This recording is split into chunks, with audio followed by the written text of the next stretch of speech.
What is going on, ladies and gentlemen? Thank you for being here once again. I know I've been missing for a few weeks, maybe. I don't know when was the last time I went live, but you guys already know that I'm very limited on time. You're going to have to excuse the crying of my little one for now,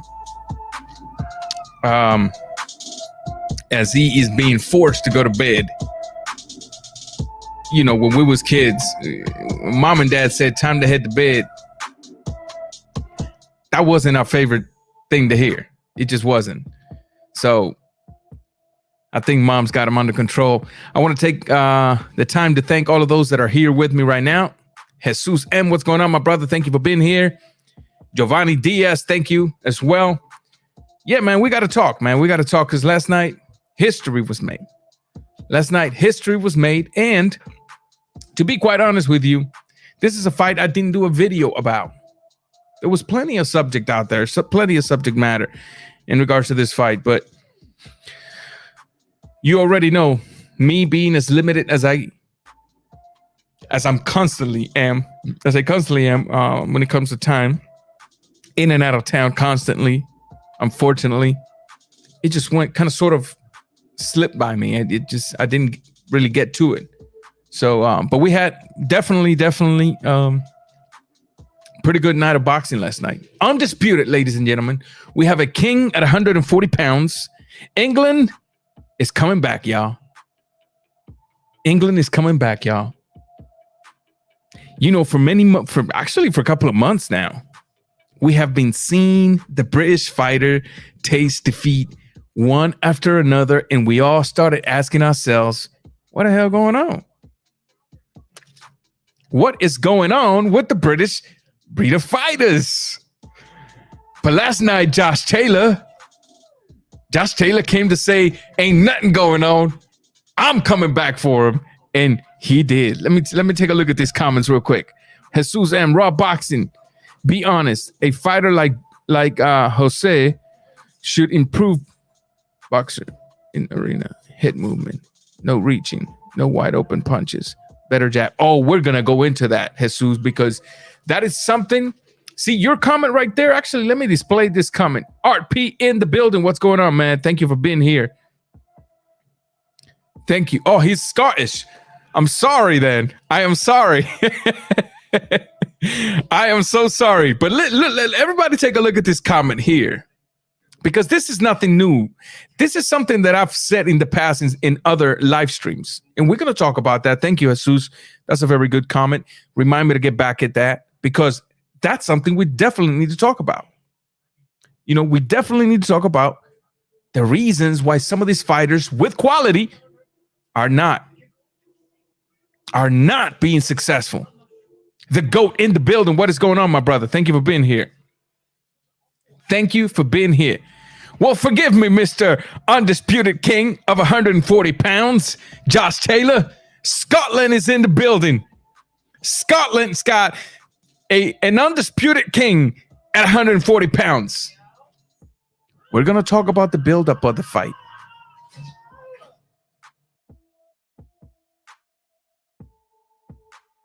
We're going to talk about the buildup of the fight. We're going to talk about the things that went good on the fight, the things that went wrong in the fight, why the fight lasted as much as it lasted. It might be a short video unless I drop the link and you guys want to come in and chop it up with me a little bit. Just to remind you, as you come in, please exit the chat and hit the thumbs up so YouTube can start sending these notifications out.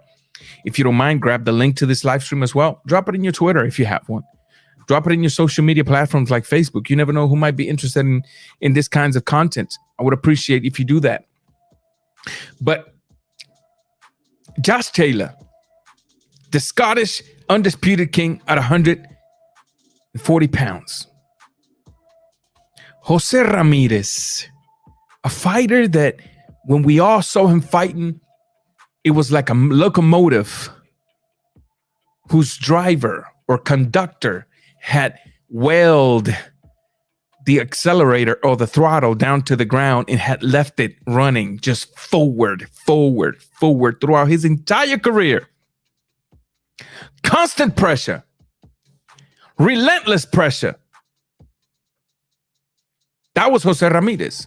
In fact, that relentless pressure is what led some of the people believe that he was going to be victorious last night. I tweeted last night something that if you've been following me since 2008, you should already know. Something that I always stress to you guys. Sometimes well-implemented movement can suppress anything that a pressure fighter might bring to the table. And last night was a good example of that. Congratulations to the undisputed Mr. Josh Taylor. Also want to congratulate a few people. I want to congratulate Jose Ramirez. Oh, yeah, the GOAT. Yeah, we're going to talk about that. A-Rod in the building. Everybody go subscribe to the homie A-Rod. Check his content out, ladies and gentlemen. When I tell you go subscribe to somebody, it's not an obligation, but I would appreciate if you check him out. If you like the content, stay subscribed. If you don't like the content, you're free to exit in the same way you came in. But check him out, definitely. We all need support out here in the YTBC. All of us. Jose Ramirez. I remember watching Jose Ramirez as an amateur. He was in that plot of the Jojo Diaz and the Shakur Stevens. He was in that stable of amateurs. I remember watching him as an amateur, and as an amateur, no, he wasn't the sweet technician, but he was not this pressure fighter that we got today. As an amateur, Jose Ramirez actually could fight at a mid-range, feint, and actually execute a pretty decent jab. As an amateur, Jose Ramirez knew how to fight moving back. As an amateur, Jose Ramirez knew how to cut the ring. He knew how to bounce on his toes a little bit. Not pure, not excellent, but nevertheless, he used to do it. As an amateur, and it's very important that I keep repeating as an amateur, Major Keep Boxing in the building, another channel to go and check out. Everybody, check the brother out. Andres Rodriguez, my brother, my friend from Portugal. What is going on, brother? Everybody, what is going on? I hope everybody's having a blessed day. Remember to hit the thumbs up, ladies and gentlemen. Follow me on all my social media platform. I'm really trying to grow my Instagram. I'm really trying to grow a little bit more on my Twitter. And I depend on you guys to do that. So make sure to hit the thumbs up. If you don't mind, go and subscribe to my social media platforms. You see all of the names up there in your upper left corner. And yeah, man, go check me out, man, and support the brother over there. Support the brother for sure. Jose Ramirez is a fighter that's been a victim of the typical stereotype, or no, not so much a stereotype. Jose Ramirez is a fighter that's been a victim of the typical mentality. Let's put it that way. Of the typical mentality that as a professional boxer, sometimes movement isn't very important. And I want you to hold that thought because we have to talk about that as well. On the meantime, I said we had to congratulate a few people, and one of those is Jose Ramirez. Last night, he was victorious. This kid is moving on up. You know, he came as a professional boxer. He went into the ring as a professional boxer with lots of issues going on in Cuba because of his departure. A lot of pressure, a lot of fears of some issues that his family was going through with the government in Cuba the very night that he was boxing, and he lost his professional debut. Lucky for him, he fought 5 times that year, and he was victorious after victory. And last night he fought again, and he gave us another victory. I want to congratulate him. I want to congratulate El Maestro Ismael Salas, who to me is one of the best trainers out there.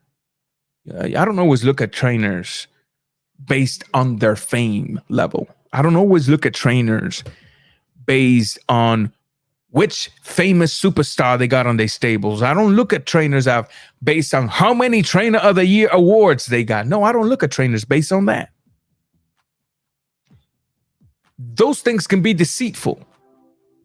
It can lead you to believe something that isn't really what it is. But I don't want to downplay Trainer of the Year awards. No. That's not what I'm saying here. I'm simply trying to tell you there's a lot of world-class trainers out there that have never, ever had the fortune of having an excellent fighter in their stables. They've never had the pleasure of having the recognition of the masses. They've never had the pleasure of having the push of the media to become Trainer of the Year. And therefore, they're not Trainer of the Year, when in reality, they got the skills to be a lot more than Trainer of the Year. Shoe Shine Boxing in the building. What's going on, my brother? Tomorrow night at 10 o'clock Eastern Standard Time, the Shoe Shine Boxing is going live on YouTube. Go check them out. This is a young channel that's trying to make their growth in YouTube. And so therefore, it is your responsibility, if you're hungry and thirsty for good content, to go check them out. Support them. You like the content? Stay subscribed. Don't like the content? Leave. I'm always telling you the same thing. Always. Puerto Rican wrong in the building. Elvis Rodriguez didn't know how to close the distance or cut the ring off.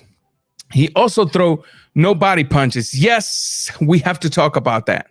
We're just warming up the engines. Allow people to come in. Remember, as you come in, to hit the thumbs up so YouTube can start sending the notifications out and let people know that we're here. Yo, we're here. I know I've been missing, but guess who's back? Back again. I've been missing. I know it. Some of y'all thought I was gone. I already took a 6-year break. I ain't taking no 6-year break. Transcendent Sports Channel in the building. Go check them out as well, man. What's up, my brother? What's up? Thank you for being here. You haven't been here in a while. Welcome once again, man. Welcome. Let's talk about, it's crazy because a few weeks ago, we was asking ourselves, what's going on with fighters from the other side of the pond, out there, the United Kingdom?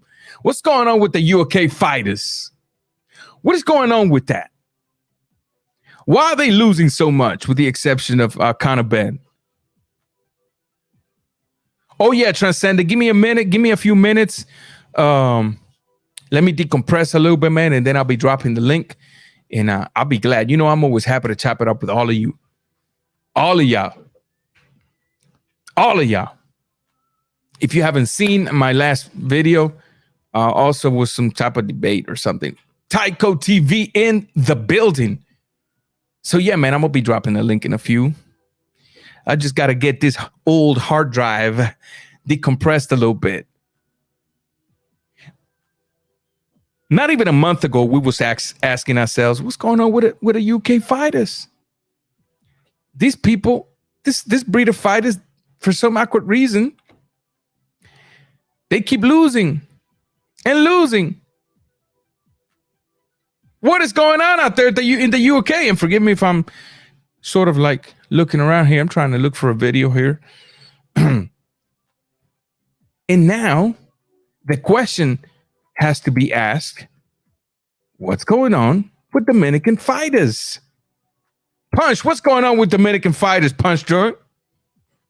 Shout out to my boy Punch Drunk last night, supporting the young and up-and-coming superstar, Mr. La Bazooka, Dominican fighter who seems to have the goods. Let me see if I can find this video real quick. Boxing. Seems to have the goods, and we're hoping that he remains focused, because we Latinos, especially when we're young and dumb, we Latinos like to party. We Latinos, we like to we Latinos, we like to sometimes the skirts, if you know what I mean. The skirts take us away from what we should be focusing on. La Bazooka. Let's see. What rep IT? What is going on, man? Thank you for being here. I don't think Roach is proper coach for Elvis. The bazooka looks legit. Yes. We'll talk about that. Let me just find a share screen here, because, ladies and gentlemen, I will give you a heads up here in a few seconds or so. I might have to. Let's see here. La Bazooka looks legit, man. And every time that I see an up and coming fighter like that, that's coming from their country, you know, their first few fights are always like super legit. Reason being is because they're hungry. They're coming to the United States trying to make a statement. They've been given a chance, and therefore they don't want to disappoint whoever has given them that chance. Makes a lot of sense. That's the way it should be, in my opinion. But that's not the way it should be only in your first 10 fights. It's not the way you should be only when you become a first contender for the title bout. That's the way it should be until the day you put your gloves inside your closet to collect dust. Meaning that's the way you should be until the day you retire, because boxing is not a game, ladies and gentlemen. And forgive me if I'm misjudging some of these fighters out here, but I think that the reason to the failure to some of these young bucks is the lack of concentration in their career, lack of vision in their career, lack of focus, believing hype that's non-existent, not putting things where they belong, not prioritizing their careers, not knowing when to say no to the friends, not knowing how to stand up with pomposity to the social pressures of life. Oh, look at you. You ain't even going out. You're so boring. Yep, I'm boring. I'm extremely boring. I don't want to date you. Don't worry about it. You're going to date me in the future. And if it ain't you, it's going to be somebody better than you. It's going to be somebody better than you. Oh, come on, man. What are you going to do, man? It's just a night at the club. One night ain't going to do nothing to you. It's just one night. You don't even have a fight coming up. Matter of fact, you just fought 2 weeks ago. You don't even have a contract. You don't even have a name. You don't even know if you're fighting in the next 2 or 3 months. So what if you go out tonight and you drink a little bit? You're young. Have fun. Life is short. You only get one shot. Just go out there and have fun.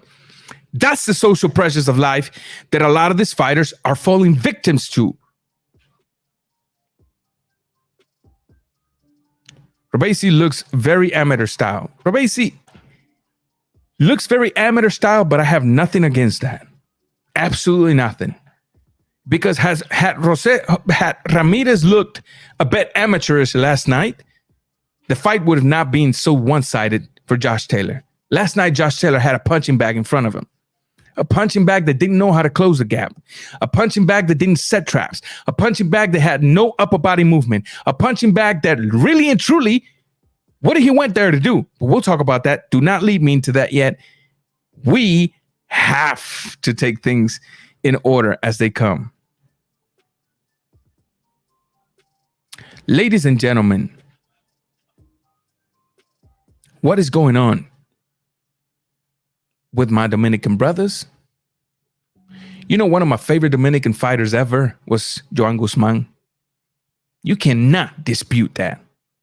You cannot tell me that look, Joan Guzman had the guts to do whatever he wanted to do. What happened to Joan Guzman? I don't know. I left boxing. I left the YTBC for 6 years. Came back. Where's Joan Guzman? Don't know what the heck happened to the guy. I don't know. We've seen Javier Fortuna. People want to call him quitter. I hate to say the name quitter because we don't know what was going on through his head, through his body. We don't know what happened on the build up to the fight where he supposedly quit. Jackson Marinez got knocked out by Richard Comey. But what can he do? He got caught with a good shot. Sometimes you get caught with them type of shots and you just don't come back from them. You just don't come back from them. You don't always have a Kenny Bayless in there to give you 17 and 18 seconds to recuperate. Oops.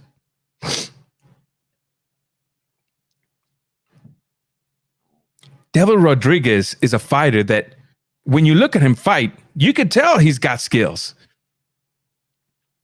You can tell the kid has skills. But I think Delvin Rodriguez was starting to believe a hype.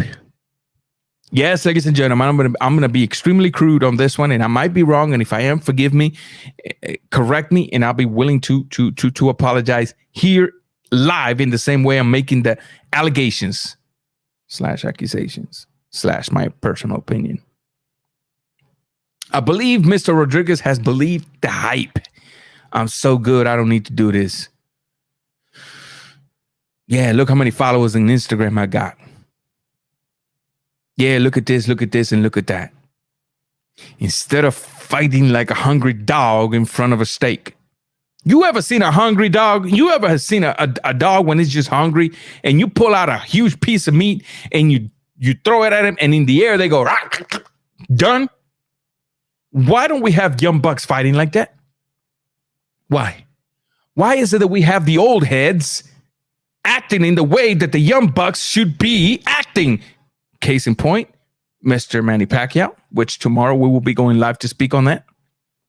Case in point, Mr. Guillermo Rigondeaux, who at the age of 40 or over 40 or just almost 40 is going up against Jonriel Casimiro, not protecting his belt. He wants to smoke, and then he wants to go after Inoue. What's going on that the young bucks is not hungry dogs, but the old dogs who has already solidified their legacy, they still hungry. They are still so hungry. The problem is that the old dogs don't give a damn about Instagram. Some of these old bucks, you don't see them flashing their chains. Yeah. I get it. It's what's cool today. I get that. Chillax. I get it. But even though that it is the trend today, that doesn't mean you are forced to follow the trend. That doesn't mean you are forced to do the same thing.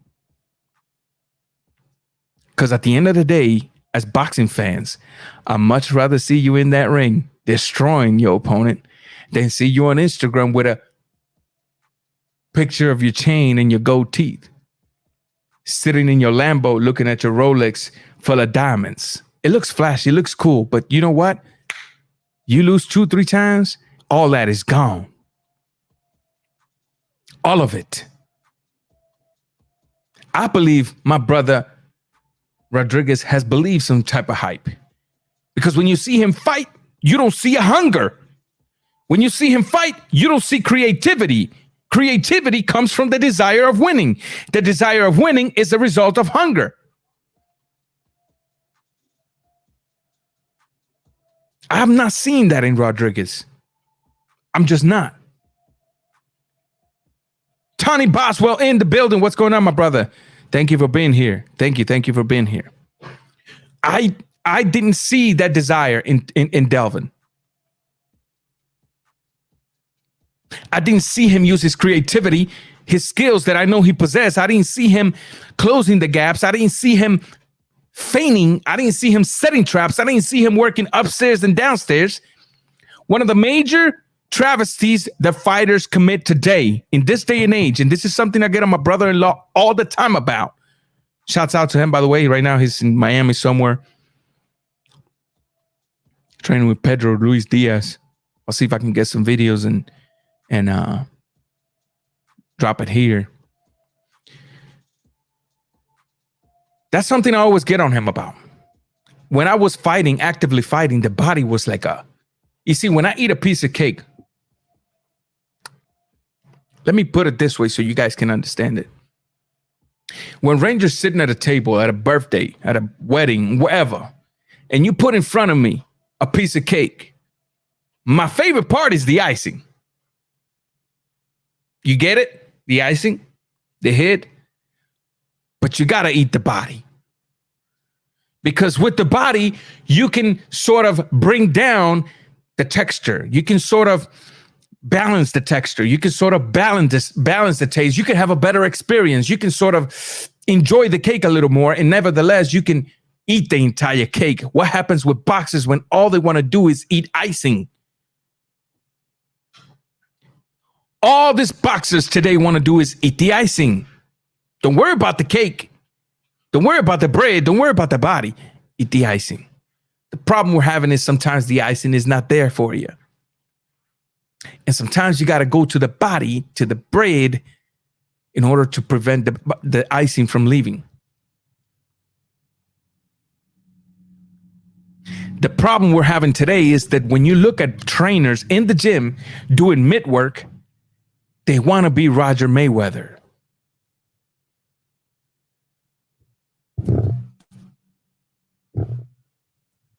That's not real boxing.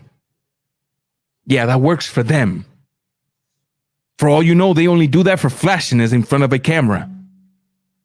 Very rare do you see a trainer making sure that their fighter is shooting specific combinations, accurate combinations with a pop, and combining the punches upstairs, downstairs. You just don't see it. You just don't see it. You go around gyms. And it's a disappointment, ladies and gentlemen. It is literally a disappointment. And I told you that I was probably going to have to step aside for just a minute while the bladder gets a bit empty, but I'm not going to leave you guys hanging. All right. We're going to go ahead and do this. I'll be right back. I'm going to leave you guys with this.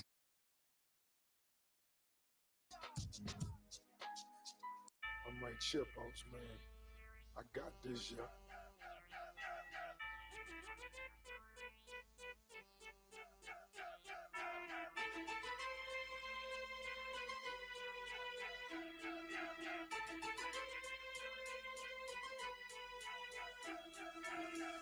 Can't be touched, can't be stopped, can't be moved, can't be rocked, can't be shook. We hot.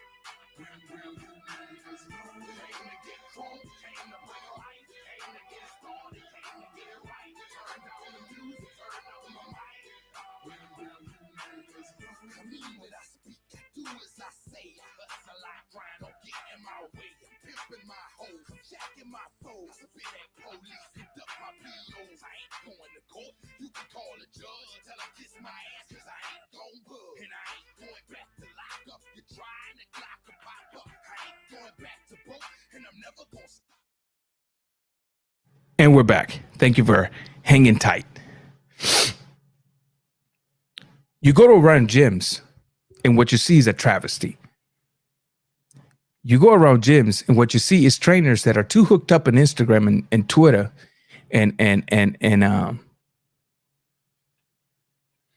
YouTube. Trainers that do not study the type of fighter they have. When I say study your fighter, what I mean is you have to look at what the fighter does best and what the fighter has difficulties on it. You work on what the fighter does wrong and you work on trying to improve it little by little, but you also take what they do best from 100 to 1,000. You don't just leave it stationary or steady because that's what they do best. That's a mistake. If the fighter has a pop in that jab, make sure you add more pop, more speed, more accuracy. But that's not what we see nowadays. Especially at this levels, I can see trainers even kissing rear end in order to keep their fighters happy. Horrible mistake. That's why I like Salas. One of the few trainers is, if anything, the only trainer I know, no matter how big his fighter is, no matter how many millions of dollars his fighter makes, he doesn't force him on a contract. It's just word and a handshake. You want me to be your trainer? Boom. It's going to be 10% of your purse. You cool with that? Yep. All right. Handshake. You're free to leave whenever you want to. You know why? Because I'm going to talk to you the way I want to talk to you, the way I see you working. If you don't like it, you can leave. I'm not going to keep you here for just a paycheck. I believe Delvin Rodriguez, unfortunately, has not made a great click with Mr. Freddie with his trainer. I believe Devin Rodriguez has to put things in a balance. Yeah, he lives in the United States. But how about this? How about placing your mind the thought of fighters from your island, Quiqueya La Bella? Shouts out to my Dominicans. Shouts out to all my Dominicans. When I first migrated to the United States, the very first people that showed my family love, me and my brother love, true love. I mean, true love. I mean, love with nothing in return was Dominicans. I mean, love. To where we were strangers and they would spend money on us and be our friends with ever asking for it back. And when we did give it to them back, they never took it, never accepted it. So shouts out to my Dominican brothers. How about Mr. Rodriguez saying, I live here. I got all these privileges. I got a pretty decent record. I have to make the most of it. I have to go to that gym and be a slave every single day to the bag. I have to be humble enough to listen as a child listen to his father. You got to listen. You have to listen. You have to listen because he who doesn't listen doesn't learn. And that's a fact. You can't be going around, well, he says I'm doing this wrong. Whatever, I got this many victories as an amateur. I know I'm good. I'm undefeated. Shoot, ain't nothing he can tell me. Wrong attitude. Now, I'm not saying that's necessarily what he's doing. You have to be able to see your privileges and the fighters from your island and know that they wish they were in your position. Therefore, you have to make the best of it. And not even that. Say you don't even want to look at the fighters from your island. When you look around your mom's and you see her paying a mortgage, when you look around your brother or sister and you see them struggling to pay college, waking up every day on the 9 to 5, that should be inspiration enough. That should be inspiration enough for you to walk into the gym every single day with your head down with a humble spirit and a dry sponge getting ready to jump into a pool of water. You know what happens to a dry sponge when it jumps in a pool of water? It sucks everything it can suck.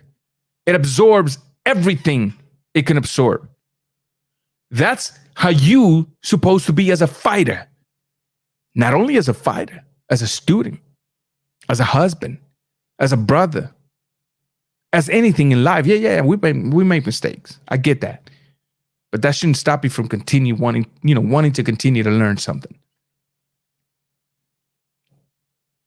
I think these young fighters really need to get this hunger back in them. I think these young fighters really need to sit down to themselves, and if it's necessary to put everyone aside, your best homie, kick him out of your life, because your best homie is there because you're Rodriguez, undefeated, with I don't know how many thousands of followers on Instagram.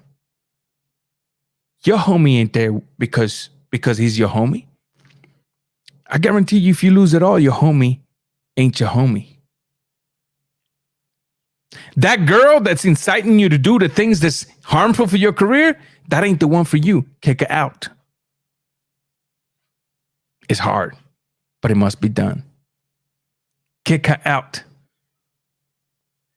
I hope Ramirez can bounce from this. Rodriguez can bounce from this. I hope that this is not a psychological blow to his game, to where he looks at himself in the mirror as I'm no longer good enough, therefore whatever. I hope this is one of those wake up and smell the coffee sort of thing. I hope he can bounce from this and just go straight at that gym, eat that gym up, and destroy anything in his path. Let's get to the main event so we can drop this link and talk a little bit. Jose Carlos Ramirez. Jose Carlos Ramirez. I remember seeing him as an amateur. I'm not ignoring your comments. I'm going to get to your comments. You already know the old brother has to decompress before I forget what I got to say. I remember watching this kid as an amateur, and no, he was never the pure slickster. Nope. But he was also never just a come forward locomotive.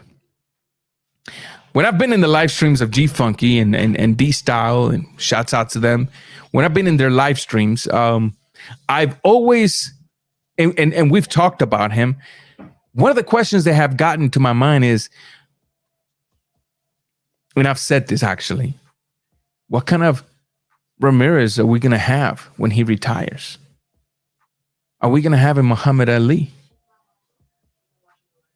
An Aaron Pryor? A Pichardo Colon? What kind of Ramirez are we going to have? This ain't the Ramirez I remember. This ain't the Ramirez that, although not super technical, was technical enough to set traps, dictate the fight, pump the jab in a very educated manner, work of his jab, decent, not excellent, not very good, not good, but decent hit movement, bounce in and out with his legs. No, this ain't it. This ain't it. This is not the guy. This is a guy who I said at the beginning of the video, this is a guy that has swallowed the pill. What is the pill? The mentality that you're no longer an amateur. Therefore, you got to change your style. That pill is a very poisonous pill, because the amateur is what gets you to where you at. After all, ain't nothing wrong with setting traps as an amateur. Nothing wrong to doing it as a pro either. After all, ain't nothing wrong with snapping your jab, working off your jab, boom, boom, and moving out of the way with your legs. As an amateur, nothing wrong with it as a pro either. After all, some of the most successful boxers in history have used the toolbox they got as an amateur to get them to where they were. In Ramirez, I see a fighter that once he became a pro, he put his amateur tool bag in Facebook Marketplace for $2 and he was sold immediately. He never looked at it again. Ever. And though he was very successful up until this point, I've always stressed movement is a powerful weapon.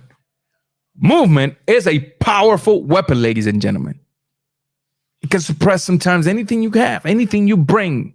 You get somebody that knows how to move, boom. And you can throw 1,000 punches and you'll miss 998.9 of them. I guarantee you that. Last night, I'm sorry to say it in this manner because I really like Ramirez, but Ramirez was sort of like a lost punching bag. I know it sounds a bit harsh, but that's the truth. Last night, that fighting style was not going to win you a fight against a guy that is southpaw, that has very decent boxing technique, that was taller than you, that had pretty decent reach on you. A dog who's been fighting nothing but undefeated fighters, or maybe no, I think Josh Taylor's record, if you combine his last 5 or 6 fights, something like that, you got a total record of 136 victories with only 1 defeat. The man's been taking O's left and right. Oh, you undefeated? Not no more. You undefeated? Not no more. You undefeated? Not no more. You undefeated? Not no more. You only got one loss? I'm going to give you another one. Boom. And we were to expect that Ramirez was just going to come and plow through his kid? Hell to the no. Josh Taylor did everything right. Josh Taylor did everything right. No. I'm not just talking about the fight. Let's backtrack a bit before the fight. On the build up to this fight, Josh Taylor did everything right. He talked the correct way.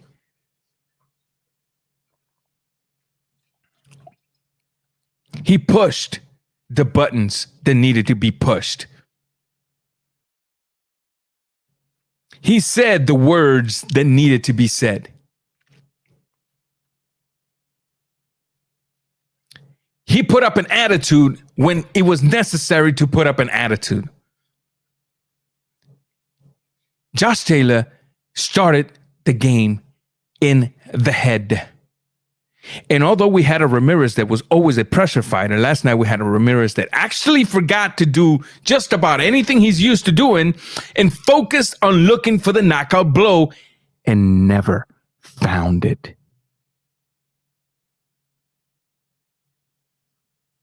Ever.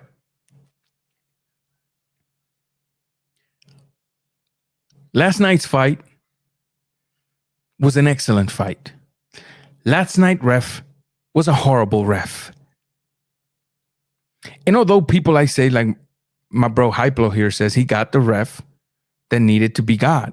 I don't know what he's referencing to. When I drop the link, he can probably explain that. If he's referring to Josh Taylor, that is the kind of ref that needed to be got, I say the ref worked against Josh Taylor last night in a lot of the ways. Ramirez goes down. He gets 18 seconds to recover. 18 seconds to recover in the 6 rounds. 18 seconds to recover in the 6 rounds. Ramirez goes down again by a beautiful uppercut on the 7th. The brother gets up and he gets an extended protected time and then gets saved by the bell. And my question is, what would have happened if Kenny Bayless would have done his job correctly and just get the hell out the way? The stars are the fighters, not the ref. Get out of the way. I ain't trying to see you in the middle. A good ref doesn't need to be involved a lot of the times. A good ref is not in the middle of the camera lens a lot of the times. A good ref knows when to break up a fight, send the fighter to the corner, do the count, and immediately just get out the way. This is a fight.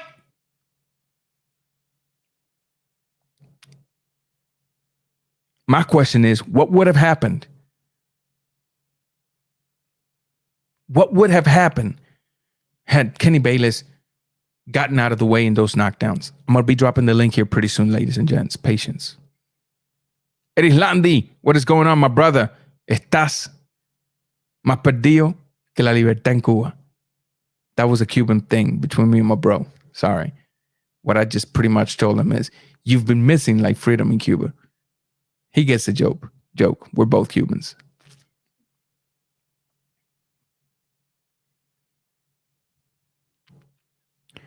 The problem we're having with, and I was kind of shocked last night with Kenny Bayless, to be honest with you. Fortuna got robbed versus Easter. You're not the first one I've heard that from, but to be honest with you, I did not watch the fight.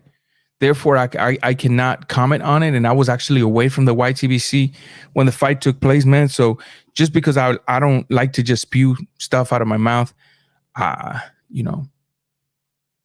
can't comment on it. So, but going back to what we were talking about. I believe last night in the first knockdown, Kenny Bayless should have just stepped out of the way.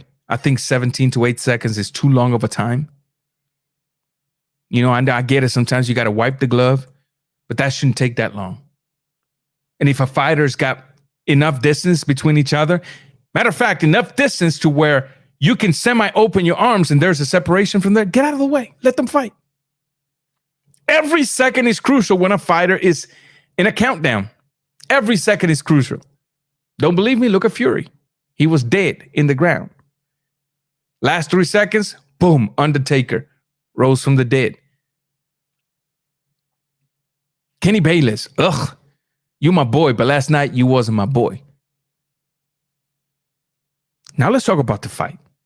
I don't have to say much you guys didn't see. We didn't have a Josh Taylor out there last night just sticking and moving all the time. Yes, he did his sticking, he did his moving as rightfully so. He's got the skills to do it. Why not? But we got a Josh Taylor last night that dictated the pace of the fight. We got a Josh Taylor last night that Ramirez came to him with a platter and said, "This is what I'm bringing." He said, "Let me taste it. You know what? I can do it better than you." He fought his fight and fought it better. You had a Taylor last night that not only led with the jab, You had a Taylor last night that was shooting all kinds of lead right hooks and then moving.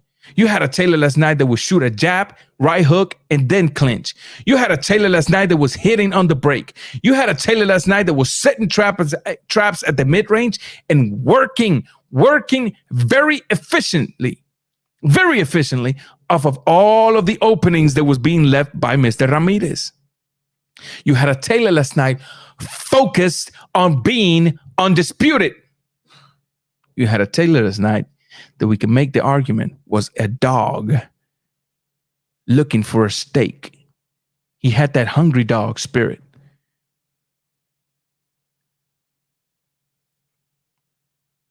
He had the hungry dog spirit. And look what happens as a result of it. He is the undisputed king at 140 pounds. Who gives a damn about Tank Davis? 140 pounds belongs to the Scottish king, Josh Taylor. Because he was in there as a hungry dog. Because he believed in what he can do. Because he strategized the fight before the fight. Because he started playing the mind games before the fight. And because he never lost focus on what the game plan was. Never lost focus. So, with all of that being said, you have to question what's next for Taylor. I'll tell you right now, let the man rest. Let the man rest. He's in a very good division. I'm pretty sure his next fight is going to be a good fight. What's next for Ramirez? Look, right last night, Ramirez, again, I pretty much just said what I had to say about Ramirez. Ramirez has abandoned the little bit he knew. The little bit that he knew. Sometimes you got to stick and move, Bubba. I get it. The typical pressure fighter. It doesn't always have to be like that. Today, boxing fan has created this fake image of what a superstar is, and what that fake image superstar is, somebody that's just biting down on his mouthpiece, head down, coming forward, throwing punches. I don't want to see that. That's not a real boxer. That's not a real superstar. Give me a fighter that can brawl. Give me a fighter that can stick and move. It sickens me when I see people calling technical fighters, he's boring.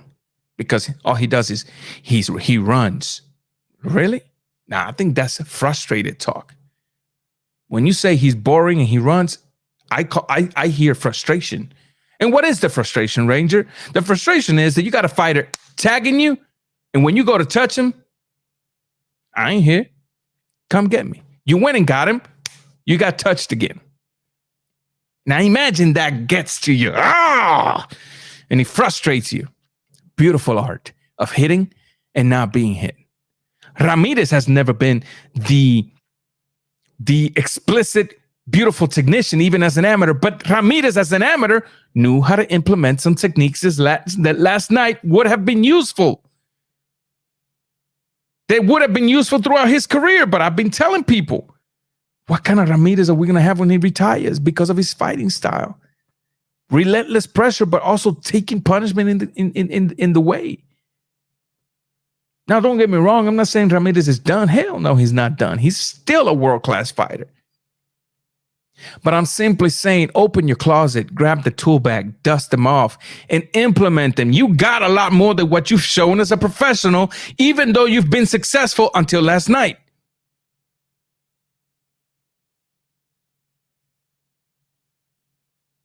You had a fighter last night that, although he had pretty success in a few rounds, landed some extremely good shots, you had a focused fighter in front of you that he saw what you were doing. He read your game plan, and then he said, you know what, I'm capitalizing off of this, and I'm going to counter punch, and I'm going to be first, and I'm going to just basically fight his fight and then fight my fight. I think it's time for Ramirez to really go back to the amateur days in his mind and maybe jump on your legs a little more. Maybe use your legs as a defensive mechanism to come in and out. Use your legs as an offense mechanism as well to go in and out. Jab, pivot, work the body more. Maybe we have a Ramirez that needs to be a little more patient, throw a little less punches, but place his shots a little better. Maybe we have a Ramirez that needs to start working on his upper body movements. Maybe we have a Ramirez that needs to start snapping his punches a little more. And you will see a very successful Ramirez, because he is successful. But we need to see a very successful Ramirez. I'm going to drop the link, guys. I truly believe, I have to be honest with you, I truly believe that there can be changes made to Ramirez. It's never too late to make a change. He's still a young pup.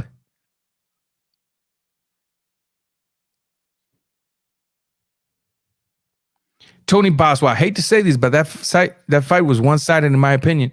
Hey, brother, you ain't got to hate it. That's just facts. You stating facts. You are stating facts, brother. And this is boxing.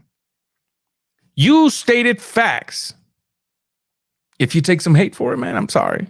For those that want to hate on you, but you stating facts. And it shouldn't have been like that. You know that? It shouldn't have been so one-sided. But I truly believe that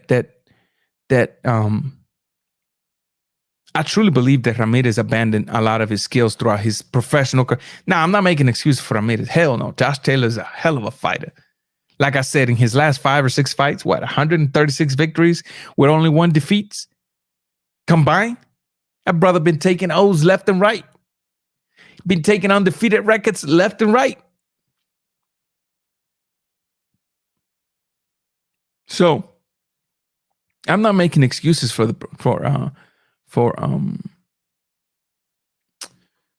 Ramirez, but I do think that because of the fact that he has abandoned his amateur toolbox since the beginning of his pro career, I think last night a lot of those tools could have been useful. Sometimes you got to dust them even in the middle of a fight. Sometimes you got to dust them tools even in the middle of a fight. And if you don't use them, I got to tell you, you might be lost. Let's catch up with some comments here. I'm sorry I've been ignoring the comments, ladies and gents, but if I don't talk, if I get something in this head and I don't get it out, man, I'm telling you, it's going to be gone. Airport, even at 5 a.m., has lines of 100 plus to drop of luggage. That was awful. I can't imagine what 9 noon 3 looks. Oh, you in the airport, Santiago, man? Be careful, brother. Safe travels. Safe travels. Y'all was asking for the link. I dropped the link. Ain't nobody calling in. Y'all brothers is scared. Y'all too scared to chop it up with a brother, man. I don't bite. I just love talking boxing. Yeah, Taylor made me a fan last night. I picked Ramirez, but yeah. I gotta be real with you. I don't care where you're from. If you ain't a fan of Taylor after last night, you just a hater. You just a straight up hater. As a boxing fan, how do you not want undisputed? See, one of the things, let's go into that a little bit while some of you while some of you call in, if you do call in. Let's go into undisputed. And by the way, tomorrow I'm gonna go live to speak on the Errol Spence versus Pacquiao, and then the Deontay Wilder arbitration victory and all that good stuff that we got to talk about. But let's talk about something real quick. As a boxing fan, I have to ask, how do you not want undisputed as a boxing fan? How do you not enjoy undisputed as a boxing fan? How do you not support the idea of undisputed as a boxing fan? Well, Ranger, why? It's real simple, man. I'm one of the boxing fans that's sick and tired of seeing 5 different champions in the single weight division. It shouldn't be like that.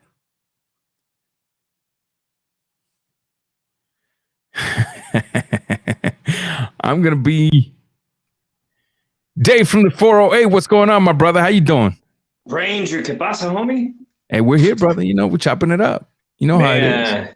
Man, there was a different intensity in Taylor's eyes on at the weigh-in on Friday. I'm not reliving it now. My wife was like, there was a different. His eyes said it all. The energy that came off Taylor as he came out of the weigh-in, it said a lot. It definitely said a lot. He had a different intensity. The Ramirez fan base responded, and there was a near melee at the hotel. I mean, that's all over the videos. I was caught up in that. So Wow. I don't know. I was starting to think maybe Ramirez overtrained. He had like 14 weeks of training. He had 5 on his own, 9 with Garcia's camp. But also, he looked like the guy who was disappointed in himself, who fought Victor Postol. He looked like the same guy. There was no improvement from that performance. Yeah, unfortunately, I haven't seen Ramirez even implement some of the things I know he knows how to do. Let me read this comment real quick from Sonteo Media. He says here, I'm going to be a hater for a day or two. Then I'll give Taylor his dues. I love Ramirez for the man of God he is. Hey, man, I love Ramirez. Don't get me wrong. Anytime you see a man of God, I'm a man of God. I support my brothers, but then there's the reality. And the reality is that my brother Ramirez has abandoned tools that I know he's got because I've seen him do it as an amateur. I know he's got him. And can't nobody tell me he ain't got him. Last night, some of them tools could have made the fight not so one-sided.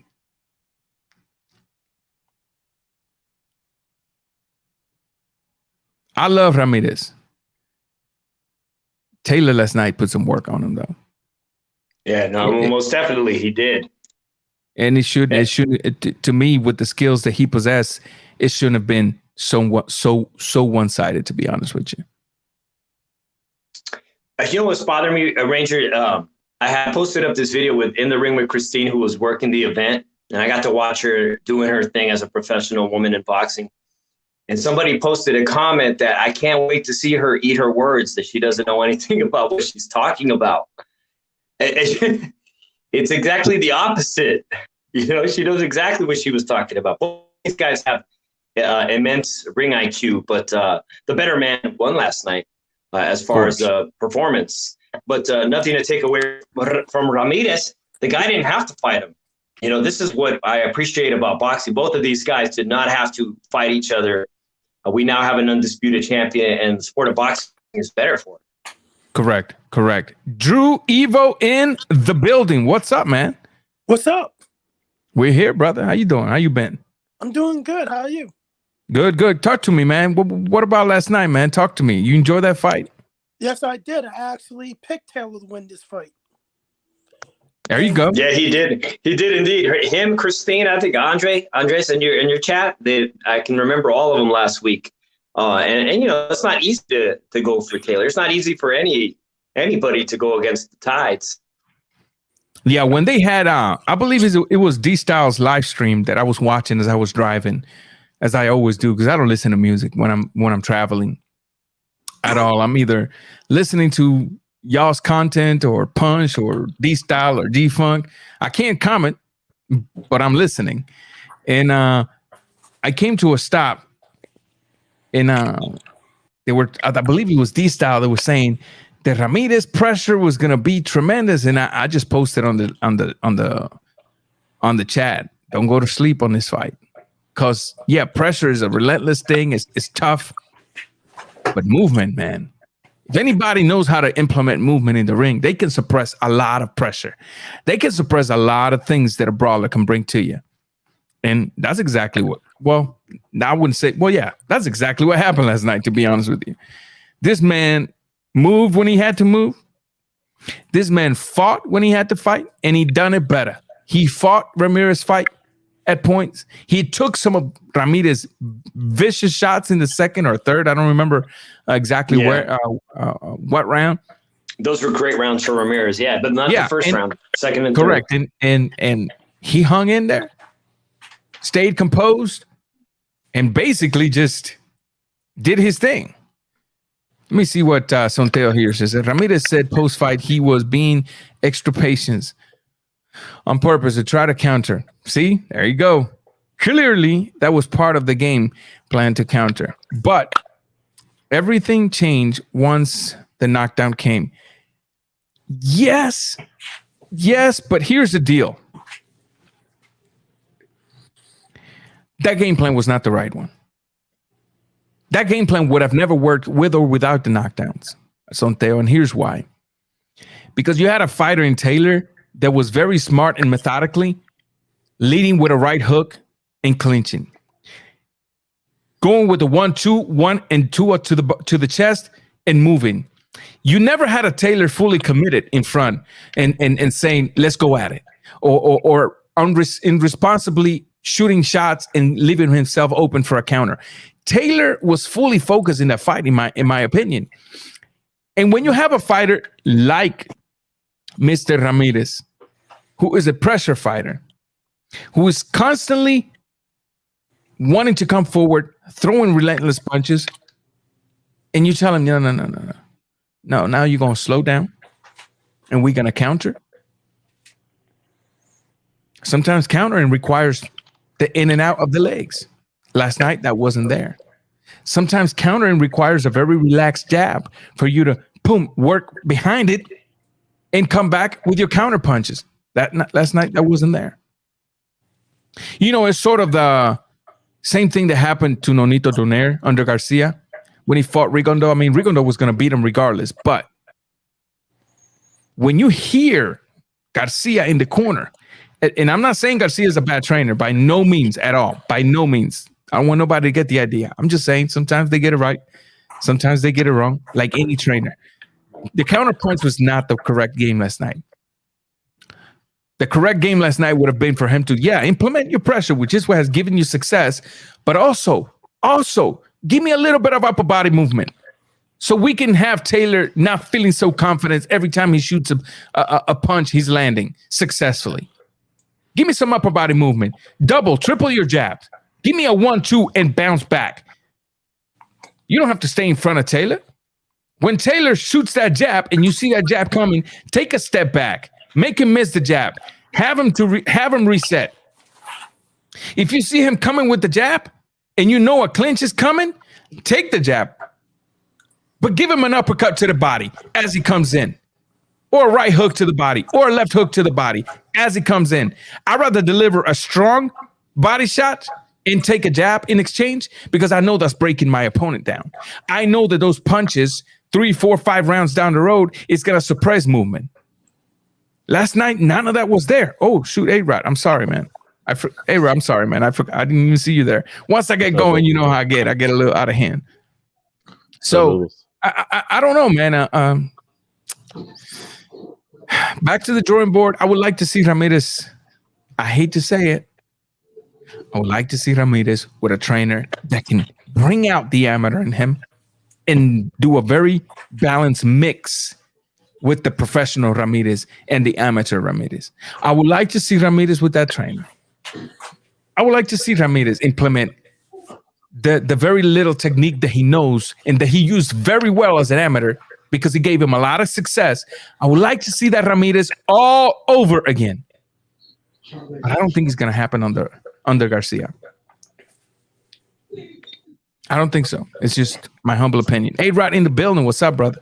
So that's exactly what I came on for, to ask you if it's the camp where he's at, that all those fighters are pressure fighters, that Robert Garcia himself needs to get some boxers in there to be able to get some work on his guys and get a different style and be ready, prepared for a boxer or a boxer puncher like Taylor, you know what I mean, to help out his guys, be able to accomplish fights, you know what I mean, get good wins off of these type of fighters, because Robert Garcia has not been successful with any boxer.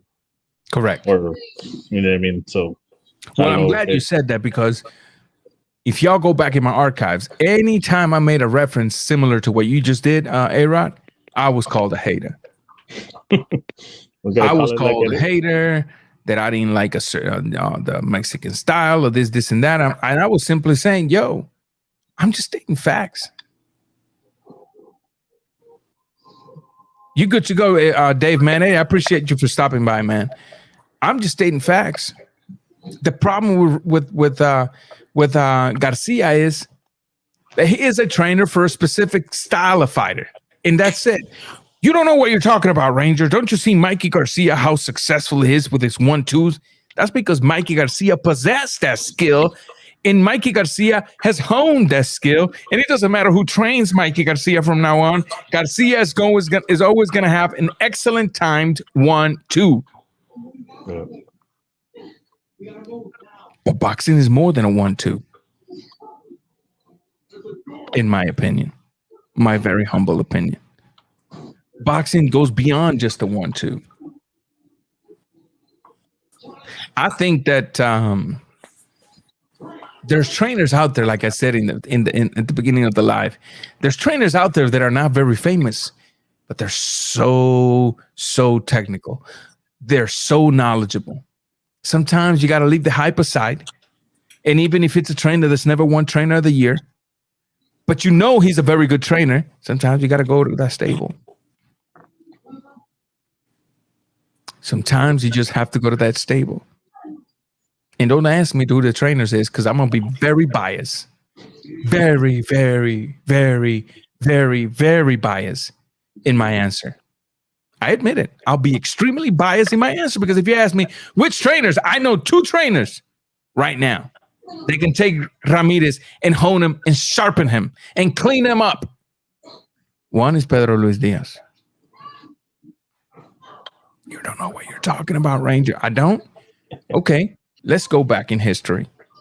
Y'all remember we had this fighter named Floyd Mayweather Jr. that was untouchable.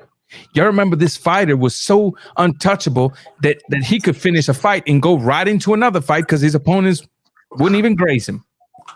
And y'all remember we had a Cotto that, although was semi-technical, was more of a crude boxer. You know, head down, earmuffs on, jab, but not often very, very accurate in his attack. And you'll remember this Cotto needed to be sharpened, and he went to Pedro Luis Diaz because he was about to fight Mr. Floyd Mayweather Jr. And y'all remember that although Floyd Mayweather Jr. beat Cotto comfortably, you saw a different Cotto in that fight. In fact, you saw a different Mayweather. You saw Mayweather that finished the fight all bloodied up, swollen lips, swollen nose, a lump in the left eye. You saw a Cotto that was very relentless, very elusive in there, knew how to cut the ring. Well, how many times have you seen Floyd cornered in a fight? How many times have you seen that happen? Cotto did it. I believe Pedro Luis Diaz is an excellent trainer that could potentially hone that amateur, bring it out and mix it. He's never had a world champion. I really don't care. You living off of hype, not me. Another trainer is my friend Ismael Salas. Y'all remember that champion called Linares, the one that's getting ready to fight Haney? Yeah. When Linares was brought to Salas, y'all know Linares was never brought to Salas to be a fighter. Linares was brought to Salas so the Salas can teach him how to be a trainer, because Linares was done with his career. He was, in his mind, he sucked. In his mind, he's no good. I can't do nothing right. In fact, in the ring, he wasn't being very successful. Salas worked with him 2 days and said, "Nah, I'm going to make you a world champion." What happened after that? You had a very dominant Linares up until he left Salas. And what happened to Linares once he left Salas? Bye-bye. He fought Lomachenko, put up a hell of a fight, but not with Salas. Don't ask me, because I'm very biased in that answer. So, Patrucha Click says he doesn't like Pedro Luis Diaz. I love Pedro Luis Diaz. I can see how some people don't understand his method of teaching. It's very scientific, quote unquote, if I could describe it, because he likes to use a lot of the body biomechanics, and He likes to use a lot of methodical movements and measured movements, and he doesn't like you to waste movements. I get it. Maldito Licor in the building. Bro, when I see, every time you're in my live streams and I see your name, bro, Maldito Licor, you remind me of Vicente Fernandez songs, man. You know how he's always like, "Ay, pinche mujeres," and drunk and everything? When I see this guy's name, Maldito Licor, I just think of a guy who's hurting for a woman, who's like super drunk and everything. But I don't know, man. I don't know what you guys think. What's next for Ramirez, in your opinion, A-Rod? And then I'll take Drew, so you can tell me who you would like to see the king against. A-Rod. But Santiago brings up a good point that Robert did bring Maris to be able to be a good boxer. You know what I mean? Back in 2016 in LA. And what my thing is too, that he needs to get people in there that are movers, that are to prepare their fighters, not just show his fighters how to box around. You know what I mean? That's a point that I want to bring up, that he needs to get them prepared for that type of fighter, especially in a big fight like Ramirez has. This Josh Taylor just came in with a good game plan, and he was a tougher fighter, bro. Like, he showed that he was eating those fucking punches like nothing, and just coming right after him. He was boxing around, and he would go on the inside, like we've been saying that he loves to come on the inside and fight on the outside. It's fucking the type of fighter that I like to do. So I do watch, and I love. You know what I mean? The boxer fighter is not just one that runs around the ring, not just one that just goes on the inside. It's the one that could do both. A mixer, somebody that do both and beat you in both. You know what I mean? And those are most of the successful ones. Mayweather, correct. Whitaker. You know what I mean? Everybody just remembers Floyd as a runner, but back in the day, he'll come in here and bang with you and still fucking run out, get out of the way. You know what I mean? He'll let you come in and think that you're gonna have a good inside game, and he's just making you fucking hit his shoulders and still pop you on the way out. That's correct. On the way out. To Santiago Media's point and a comment in reference to Abner Mares. Let's remember one thing when it comes to Abner Mares. When Garcia took an Abner Mares, he didn't took an Abner Mares that once he became a pro, forgot and abandoned what he did as an amateur. He took an Abner Mares who had a pretty decent amateur career, a very educated boxer. Now, I don't want to sound like I'm taking credit away from Garcia, guys. I'm really not. I'm truly really not. I'm simply saying sometimes there are certain fighters that just don't. Oh, dang. We lost Ranger. Okay. Sir, should we flip a coin? I'm back. The host. Okay, he's back. I'm back. I'm back. I'm simply saying sometimes some of these fighters don't fit in his stable. And so with that being said, let's see. Oh, somebody, man, I'm so sorry. Hey man, I'm sorry. What recipe? I just now seen you here, man. What's going on, man? What's up? Not much. If you can speak a little louder, I can barely hear you. Can you hear me now? Yeah, I can hear you. All right, man. I've been subscribed to your channel for months. Awesome, thanks, man. What Rep It on YouTube?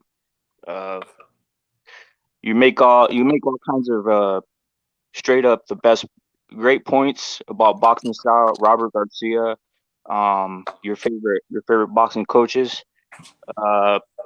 One thing about Robert Garcia also that I don't think has been talked about is simple fight and street smarts. I think was it his brother who was coaching Victor Ortiz versus Mayweather? Mm-hmm. And what happened to him? He got sucker punched, right? Correct. Now, what happened to Ramirez, right? He was right there looking innocent, and he got uppercutted. Correct. The coach should say that. I saw him in between, like, the first rounds. He wasn't warning this guy. Was like, this upper, he's going to catch this. He's going to catch Ramirez. Taylor's going to catch Ramirez with an uppercut right here on these breaks, because that's Davidson's coaching style. Fury versus Wilder, same thing. Saunders versus Canelo. Yeah, he tried that on too. Yeah, he did the same thing. So yeah, I just think Canelo's Robert. Canelo Yeah, ducked it. Robert Garcia is very innocent. I mean, he's not the coach that we think. Like you said, Mikey Garcia, his training style with the 1-2, it's what it is. It's not like he worked that. It's his natural instinct. Correct. Another thing I want to get in is you like the Cuban boxing style, right? I love the Cuban boxing style, but I also love just a way to find a mix everything. Like Yeah, give me a war when you're comfortable for a war, yeah, and give me a way out when you're uncomfortable with a war, but give me a way out while still dominating the fight. Dictate the pace of the fight with movement. So I'm kind of like, I know it's a lot to ask, but I'm always in search of a complete fighter.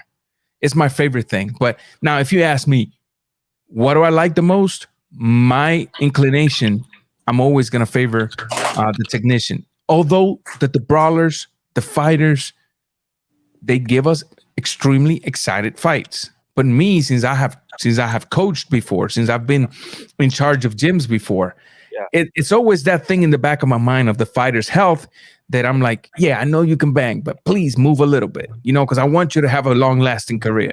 So, that's what it is. You want to know a little known fact? Go ahead. Yeah, the floor is yours, brother.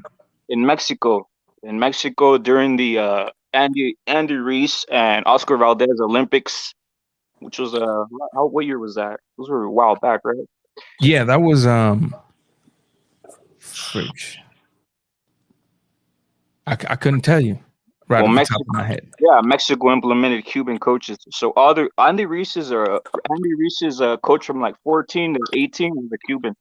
Yeah, Same thing with Oscar Ruiz. I mean Oscar Valdez and the whole amateur system was implemented by a Cuban coach. So that's why Andy Ruiz moves the way he moves, and that's why he can with Reynoso. A lot of people are trying to give credit to Reynoso, but Andy Ruiz had that type of movement before he was trained in it, right? Correct. And the same thing. What Reynoso has done, I think, is made Andy Ruiz a bit more of a savage. But I do agree with you. I actually read that a while back, and actually seen pictures and mini clips of this guy, whose name was Armando something. His full name escapes me. But yeah, Mexico implemented Cuban trainers. Venezuela did the same. Japan did the same. Uzbekistan implemented 4 Cuban trainers.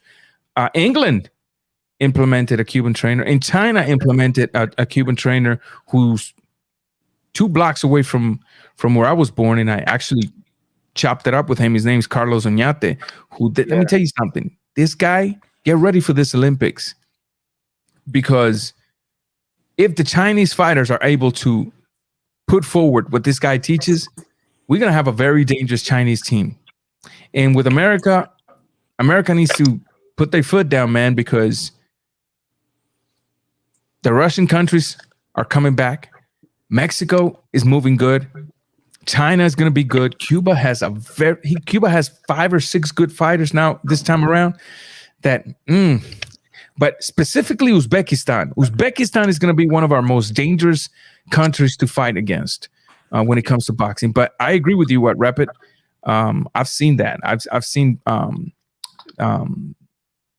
guy, man, and like I was going to tell you, I think what Reynoso has done with Andy Ruiz is made him a bit more savage in his approach. Taking the combinations that Andy Ruiz throws successfully and simply teaching him when to throw it and be more aggressive with it. Because remember, the reason Andy Ruiz doesn't have a lot of knockouts because he had that technician inclination. Exactly. And I'm going to move out. Right? Yes, it was. But what Reynoso did is, I love your combination. Now don't move out. Throw him and stay in the pocket and give me upper body movement, so that every time you shoot that combination, you're landing flush, right? Which for the pro games is very good. But I can guarantee you this, that if by any reason Andy Ruiz was to find himself one day in a true pickle. In a true pickle, and he's in shape to implement it. You're gonna see an Andy Ruiz is gonna be like, oh shoot, wait a minute. Man, I can stick and move. I know how to do this. And he's gonna do it. He reverted to it in those final rounds versus Areola. Correct. And that's all I wanted Ramirez to do. This is a fighter that, although, I repeat, has never been, even as an amateur, the slickster, the pure technician. As an amateur, he had some leg movement. He had some upper body movement. He had a very relaxed and snappy jab that he used to work off of. He used to set traps. He used to use his legs as a mechanism for defense. He could have used some of that last night to balance the outcome of the fight, and he didn't. He didn't. Well, let's not turn this into a Robert Garcia bashing session. But hey, example also is Fernando Vargas. You know what? I'm glad you said that, because that's what we're sounding like when we're really not. I promise everybody that's watching, I'm really not bashing Robert Garcia. I'm just frustrated because I saw Ramirez that could have done a lot more than what he did last night, because he knows how to do it.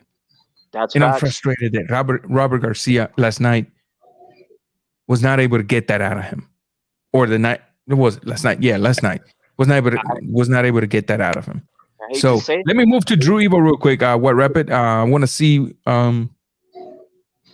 who he would like to see the King go against on his next fight. Evo, the floor is yours.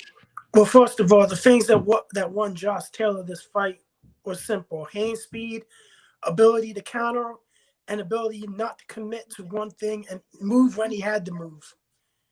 That's plain and simple. Like Jose Ramirez, I think Robert Garcia is not the right trainer for him, because Robert Garcia is the type of trainer that goes with guys that like to be in there and commit to fighting the whole time and not movement and everything.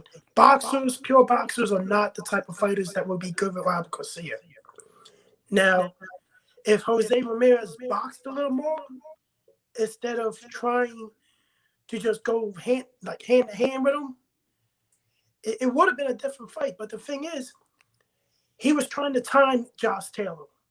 And it was a mistake trying to time him, because Josh Taylor was kept on moving. And he kept on not doing the same patterns, because you're only gonna time somebody to keep doing the same patterns with their hand speed.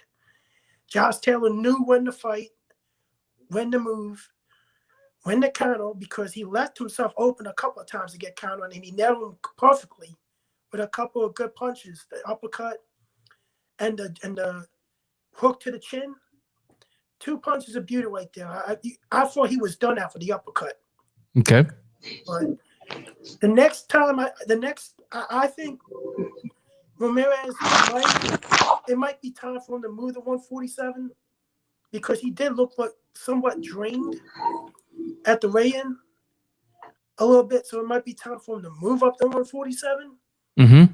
But Josh Taylor, I think he should just stay at 140 for the time being. Maybe pursue a fight with Teofimo if he wins the fight, because I actually think he beats Teofimo Lopez. I actually disagree with you in Ramirez moving to 147. I don't think he looks drained. I think, unfortunately, that's the dehydration we have to go through to make weight. And then what would have made you make the choice to move up in weight is what happens after I make weight. Am I weak during the fight? Did I not rehydrate properly? I think he rehydrated properly. I think his energy levels was fine throughout the fight, except he got dominated. And yes and no. That what won this fight for Taylor's wasn't just simple. Remember, all night I've been talking about the things Ramirez didn't do that he could have done, because he knows how to. And that's what made it so simple for Taylor. Because let's be real, you just said something very, very, that's true. He wasn't willing to commit. He kept moving. He kept sticking and moving. But why was he able to do that successful? Because he had in front of him a fighter that didn't move, that didn't give no upper body movement, that always came forward. And when you have that, then all of a sudden it becomes simple. Now, had Ramirez chosen to also implement the little bit of leg movement that he as an amateur had Ramirez chosen last night to relax on the jab, work off the jab, had Ramirez chosen last night to take a step back to come back in as a counter punch, as a punch, I'm not saying he would have beaten Taylor. I'm simply saying it would have probably balanced the fight a little more. Had Ramirez last night kept in mind his days as an amateur and know that as you are breaking from a clinch, you have to protect yourself at all time, maybe we wouldn't have no knockdowns. But he didn't. G Funky in the building. What's up, my brother? So that's all I'm saying. Let me read this comment. What do you think about Robesi? I don't think he can dominate 126. He's too small. He's extremely small. Now, I think he's got all the skills in the world, but sometimes skills need to combine with a little bit of power and size. We'll just give it time. He's still also young. We got to remember that. He's still also young, and I don't know. I don't know what to tell you about Jose Ramirez other than let's wait. The same thing I tell people all the time about Sanchez. Same thing I tell people all the time about what's this Mexican kid? His name escapes me right now. We gotta give them time. These are fighters that are slow developers. This ain't fighters that come into the ring already being flashy stars. So we'll just give him time. I like to see him with 15 fights under his record, see how he has adopted fully to the pro games. And we'll see. Right now, can't nobody deny he's got the skills. He can dictate the pace of the fight. With the exception of his professional debut, which I've already talked about that, he can do a whole lot. A whole lot in this in his career. So we'll just have to wait and see. A-Rod, HLD in the building. What is going on, man? I'm muerto, brother. Hay que resucitarlo con agua bendita, brother. I can barely ever see you again, man. What's up, HLD? A-Rod, talk to me. What are the things? What do you think is next for Ramirez, man? Who would you like to see him with? Should he stay with Garcia? What's going on? Transcendent Sports Channel in the building right after A-Rod, man. I like to take your input on this. After the fight, he said that he's just going to finish off his career with Robert Garcia. So that's why I was mentioning about what they can do differently. Get him in there with boxers to be able to get him to cut off the ring better, work on athletic movement, things like that. You know what I mean? Go to different gyms, maybe. You know what I mean? Spar with different people like other fighters do. You know what I mean? To up their game. Correct. And I think he should stay at 140, bro. 147. That's on freeze right now. I don't know what's going on up there with the championships and stuff. So 140 is one way to see and stay right there to be able to chase the glory again. He's still up there. He's still a dangerous fighter for anybody.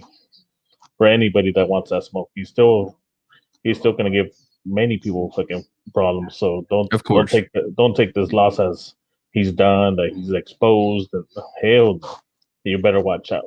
Correct. And a lot of people make that mistake, A-Rod. They see a fighter lose one fight and they're like, oh, it's over. That's it. They got the flawless victory syndrome. You know what I mean? So Transcendent Sports, HLD in the building right after Transcendent Sports, brother. What's up, Transcendent? And one more thing. Go ahead, Alex. A-Rod. Robert mentioned that you know how the referee tapped him on the shoulder right before that uppercut. Correct. That if they go back and try to fucking dispute that he might be able to get an immediate rematch. Is that a good idea? It sounds like a loser's excuse to me, although it could be done.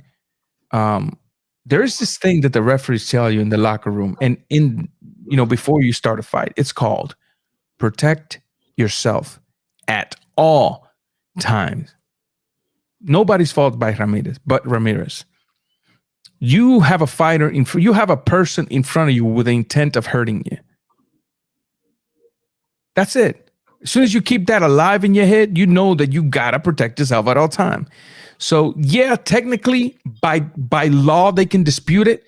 Are they going to be able to get an immediate rematch? I don't know. Boxing is too crazy right now. But I just think that it would look ridiculous. You're gonna get a rematch just because of one single knockdown when the guy dominated you the rest of the fight. I don't know. Protect yourself at all times. It's what I would tell my fighters. Transcended. What's up, brother? What up, brother? How are you? We're here, man. You know, just chopping it up. Yeah, it's Just been like quite a while since HLD, I've been missing for a few weeks. You know. Yeah, where you been, bro? Where you been? I gotta be real with you guys. I gotta be real. I gotta come clean. I gotta come clean. I've been in and out of town as usual, but I'm also, you know, when I've been in town, I just been working it myself. I've been hitting the gym again. I'm trying to sharpen this body. I got, you know, healthy mind, healthy body, healthy mind, healthy content, healthy everything. So I've been putting some time for myself. That's something I haven't done in a very, very long time. And I'm a literal, in the past few weeks, I've fallen in love with the pain all over again. And I'm addicted to the pain. So I'm back in the gym. I came back out of the gym, came home, took a shower, and did this live stream. Tomorrow, I'm going to come from work, go to the gym, take a shower, and do the live stream tomorrow that I have. So that's where I've been at. Oh, I see. I like it, man. Yeah, man. Hope everything's good. Family good? Everybody's good, thank God, man. Everything's good. But, you know, sometimes you got to dust off. You got to put the dust off the bones and the joints and stuff. When the bones start cracking, you know, it's not a good sign, you know? I got you. You know what? So thoughts on this fight, man? I was really surprised. Well, not really. It's boxing. Anything can happen, right? Anything happened. The only thing that kind of threw me off of this fight was the referee. Correct. Oh, gosh. It's because I was like, you know, I was like, you know, as a good referee, just let fighters fight. You can't really, you got to get out of the way. You get what I'm saying? Correct. It's a fight. Let the fighters fight. Now I do realize that referee has to come in once in a while, break up a fight or whatever. But you know, it was just a very, to me, it was a close fight. Of course, the knockdowns kind of play a huge factor. I was wondering because I didn't get a chance to see. Did you commentate on this fight? I didn't. I didn't. I was chilling home last night and I didn't. So what was your like score? I'm wondering, what is your score? How did you score? I gave Ramirez 2 rounds. Oh, really? 2 rounds? That's it. 2 rounds. Wow. Yeah. I had a little bit closer, but I mean, of course, the knockdowns played a factor, right? A huge factor. Yeah, there was a swing round that you could have. Yeah, give it an in and out. Yeah, I got that. Honestly, you know, he's still young. He's 28. He's first. You know, like I don't understand either. Like a loss is somehow a diminish on your as a fighter or a career. I mean, I don't understand that. He will come back stronger, and I think a loss is always a good thing sometimes because now you kind of realize what you need to work on and how can you come back better, right? So it might give you a second air. Yeah, it give you a second. The only thing that really threw me off was the referee. That's all, bro. That's pretty much it. Correct. HLD, man, what's up, brother?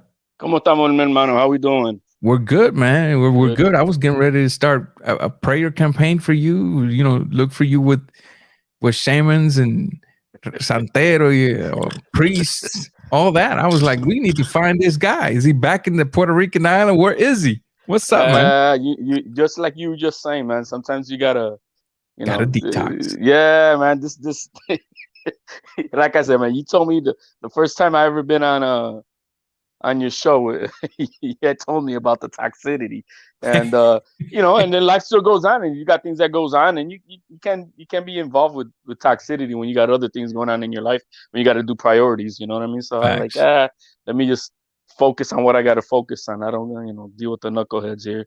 So yeah, no, I just took a break from it, and I'll be in and out. I don't blame you, brother. But what's up, HLD? What's going on, my man? Not much, man. You? Hey, man. Just man, this fight was I had, I was going in with hoping with Ramirez going to pull it off.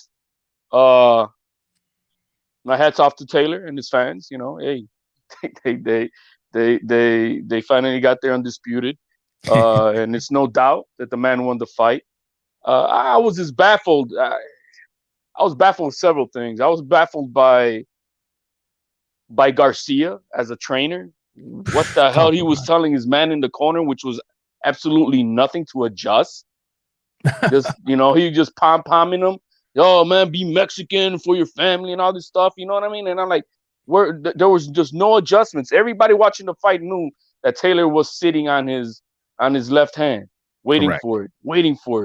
You know what I mean? And that really baffled me. I was surprised that Taylor did knock him down. I thought if anything, I thought Ramirez was gonna have was gonna be a winner in that department as far as having a chin. But man, no adjustments, man, no adjustments at all. One thing I heard Lopez Senior say last night, which I think really, I mean, what we really saw were just two tough fighters, one-dimensional fighters. I didn't see no exquisite boxing. You know what I mean? Just one guy outfought the other guy, but it wasn't like a skillful masterpiece. I didn't see that. I didn't see a total domination. It is what it is. To what Ober was saying about the referee Bayless, man, I don't like that dude, man. He's too involved in the fight, and not only that, he's in the way. He's always catching fighters because he's there was one point where Taylor was going back and he almost held him up. You know what I mean? Same thing he did with Wilder when Wilder was was going back and he basically held him up so he didn't fall before he got to the ropes. Correct. So I'm not a fan of that ref, but it is what it is. It was an entertaining fight. I wasn't surprised. Taylor, but I don't think by no means needs to be moving up anytime soon. Correct. He's gonna get murdered. He's gonna get murdered because Ramirez is a one-dimensional fighter and lasted him the 12 rounds. What's gonna be an artful, skilled boxer, gonna do to him? He's gonna whoop him. He's gonna whoop him, and so I think he needs to stay at 140. Polish more of his tools, and hey, these young cats they're gonna be coming up. There's a lot of money to be made in that division for him if that's what he wants to do.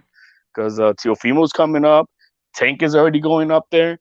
The Haney's and maybe Garcia eventually would be up there. So I think it's he should stay up there and make that money. I mean, but if he goes up, I don't think he's gonna last one fight against Spence or Bud. Yeah, I mean, I definitely don't see him being successful at 147. Speaking of Josh Taylor, I don't see him being able to pull a victory against an Ugas, against Porter, against a Thorman, against a Crawford, against a Spence. I don't see him. I think 140 is it for him. I think he needs to defend those belts, try to keep it as long as he can, get the money, and then if you get a mega purse up there, go up. Fight. If you lose, you're still the undisputed at 140. You're not going to lose your belts unless you put them on the line. Yeah, I agree. Now, I do sort of disagree in the sense of a total domination, because see what happened last night is that fight could be very deceitful. And every time you have a fighter that's not a brawler against a brawler, it could be very deceitful. In fact, we've seen a lot of fights being scored incorrectly because of this, because you see a brawler putting in the work, whether he's being super successful or not, and you're seeing the guy that's not a brawler picking his shots, being very successful, and it could look as even as, it could look a bit even, but it's not. I thought last night Taylor was very smart. He picked his shots very good, especially with the lead right hook, and then the clinches, and then the movement, capitalizing on Ramirez's mistakes, especially on the breakaway. Yeah, he did a Mayweather on that one when he knocked out Oboy. Was it Ortiz or who was it when they had their break and Mayweather just clocked them? Yeah, Ortiz. Yeah. Yeah. So he did a protect yourself at all all time. That was time. like a rookie kind of like he fell asleep on that. Like hell no, how you gonna just fall asleep on that? You're going against another guy who's who's a vet now. So yeah, that was a mistake. Yeah, and as far as Kenny Bayless, you know, Kenny Bayless is undeniably, I guess, one of the top refs, but he does what you said he does. He was very involved in the Mayweather fights. He was like, you couldn't do nothing to Mayweather. He was immediately on top of you. With the Wilder Fury fight, yes, I agree. He was constantly in the way. Last night, I guess I'm so used to seeing him not minding his own business, I guess I should say, that I didn't, I don't care much for that anymore. But what struck a nerve last night is that 18 seconds to recuperate in the first knockdown. What struck a nerve last night was his willingness to just not let the fight go on. Hey, man, just get out of the way. You finish your countdown. You wipe the glove. There's a separation of these fighters of arm length on both sides of your torso. Get the hell out of the way. Let the fighters get to the fight. No, he wanted Taylor to take 5 steps back, go back to the corner. Oh yeah, he did. He gave him a lot of breaks. So I think I'm not gonna, it's boxing, but I'm simply saying it would have been a little more interesting, especially it would have been more interesting without so much rest. That's all I'm gonna say on that. Yeah, you could arguably say the fight should have been stopped. Especially on that point. Second knockdown. Yeah, that's. I personally think it could have been stopped because he was out on his feet. He was all wobbly. He was Bambi legs. So correct. like the right man won. Thank God for that. But Bayless is definitely not a guy that I'm a fan of. Not at correct. all.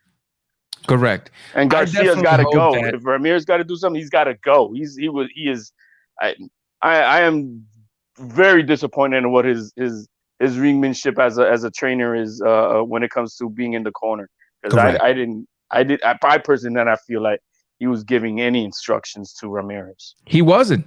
In the same way he wasn't doing it with Nonito Donaire. Same way he wasn't doing it with Brandon Rios when he was fighting what was his guy's name? The Salvadorian guy who came out with the Mexican flag. What was his name? Anyway, I think they fought twice. And to sit your fighter in the corner and tell him you need to be Mexican for your family, what the hell is that going to do for him in the fight? What the hell? How about you tell him to adjust? How about you tell him to relax a little, move in and out? How about you tell him not to be so stationary? How about you tell him to give you a little bit of head movement? How about you tell him to not commit to Taylor's traps, to see it coming? When you see the jab, go to the body. Yeah, it don't matter if you eat that jab, eat the jab. But at the same time, when you're eating that jab, land an uppercut to the ribs. Nothing. Just be Mexican for your family. Well, congratulations. You played yourself. Because that ain't doing a damn thing for your fighter. No, not at all. And there was at least 2 things right off the bat in the first round. He should have been telling his fighter, keep on going to the body, because he hurt him on that liver shot. Correct. He hurt him on that liver shot. I mean, the guy, I thought he was, had Ramirez really got on him, he could have probably stopped him. And he, so he keep on going to the body. And what's the other thing? Damn it. I actually lost my train of thought, but at least going to the body would have been my primary thing that he should have kept on going, because he hurt him. And once you get that liver shot, that doesn't just go away. That pain stays there. And if you hit it again, it's gonna really, really be messing you up. Transcended. Yeah, ask like Oscar De La Hoya. Remember when what's his name? We got body shot by Bernard Hopkins. You know how Oscar went down hard, right? So, and here's one thing that, like, when I was watching the Garcia, when he's giving the instruction, I'm thinking to himself, he needs a new coach. That's what I was thinking. I was like, he needs a new head coach. but then again, who knows? How many times they've been in training camp already? How many what now? How many times they've been a fighter and head coach, like in a fight? Who, me? No, Ramirez. Oh, with Robert Garcia. Oh, I couldn't tell you, to be honest with you. But do you think that was, like, to me, in my personal opinion, I think he needs a new head coach. Of course he did. Yeah, we talked about that 15, 20 minutes ago, and I didn't want to come across as a guy that was just here bashing Garcia, but he's never, though he is a good trainer, that's it, good for a specific style of fight. Right. That's it. Right. No, Ramirez needs a trainer that opens the bag and says, look, remember what you used to do as an amateur? We're going to dust it and we're going to use it. Remember what you used to do as an amateur? Dust it and use it. We're going to mix it. He needs a trainer that's able to put all of his tools, mix them correctly, and put them to work, because I think Ramirez is still a world-class fighter. I think Ramirez will still be very successful at 140 pounds.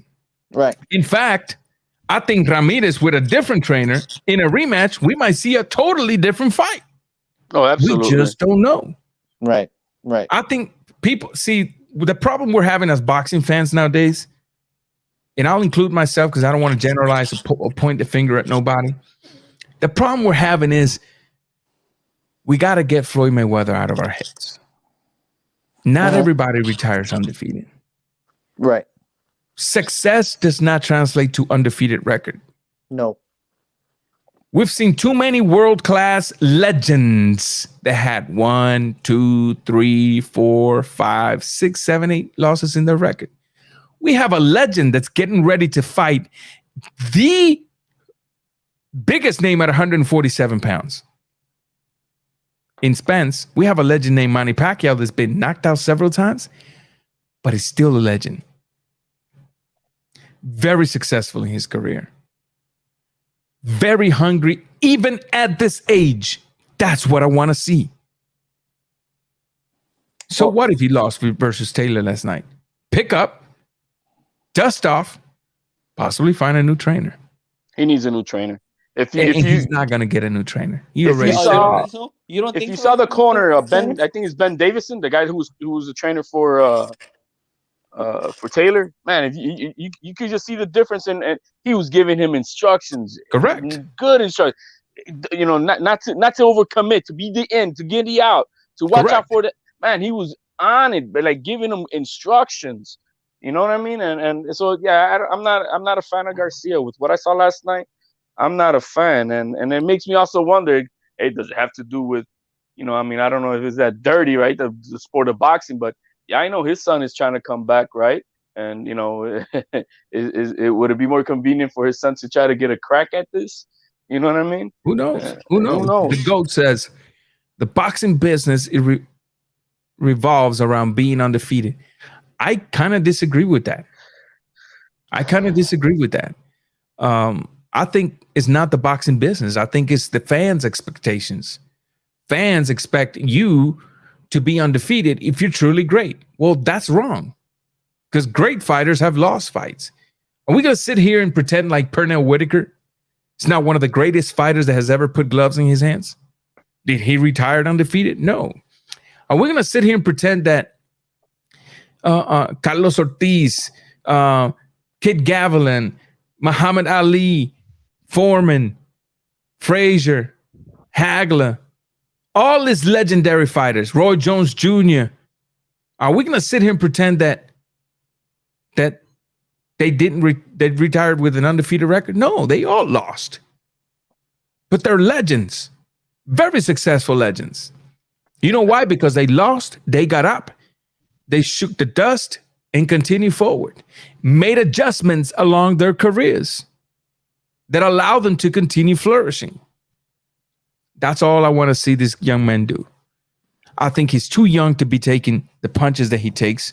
I've talked about this with G Funky in the past. I'm concerned about the kind of Ramirez we're going to have once he retires, because this is a kid who eats punches like Andy Ruiz eats tacos. one after another. I don't want that at all. But you never know, man. And I'm starting to have some signal issues here. My internet or my StreamYard has been Taco Bell status lately. Taco Bell status. Speaking and of legends, today I was chatting with the technical support at StreamYard, and I'm letting them high low in the building. What is going on, man? Glad you're here. You've been missing, and I've been missing too, to be quite honest. So, but I'm glad you're here. We're glad we see you, bro. We're glad. Yeah, man. Thank you. Like I said, I'm not really gonna go away. I'm just gonna detox yourself. I get it. Yeah, because I'm focused. I'm focused on a lot of things, man. Load management. I have to be able to perform outside of the YTBC as a regular guy, and sometimes one of the best detox tools there is exercise. And I'm trying to put this body back where it needs to be. And like I said, I'm just addicted to the pain all over again. And and I'm at it. Good for you, bro. I'm happy for you. Well, now Thanks, speaking man. of legends, we go have ahead. a legend. A 42-year-old legend, like you said, facing Earl the Truth Spence. Hold on. Don't go there because that's my live stream for tomorrow. Oh, okay. All right. So you are forced to come back tomorrow. All right. Because we're going to talk about that. And I'm very excited about that fight. And tomorrow I'm going to be a boxing analyst, a preacher, and a little bit of everything because I got a lot to say about this fight. I got a lot to get on this fighters. You're going to be talking about Linares and Haney? What is it? How about Linares and Haney? Is that part of the agenda? We could talk about it, but I'm gonna say something that's gonna straight up make me look like a Haney hater, and I promise you. If it's facts, you're not a hater. Okay, but it's facts though. It's facts. All right, it's facts. You're not a hater. Why would you think you say you'd be a hater? I'm saying it's gonna make me look. I don't think I'm a hater.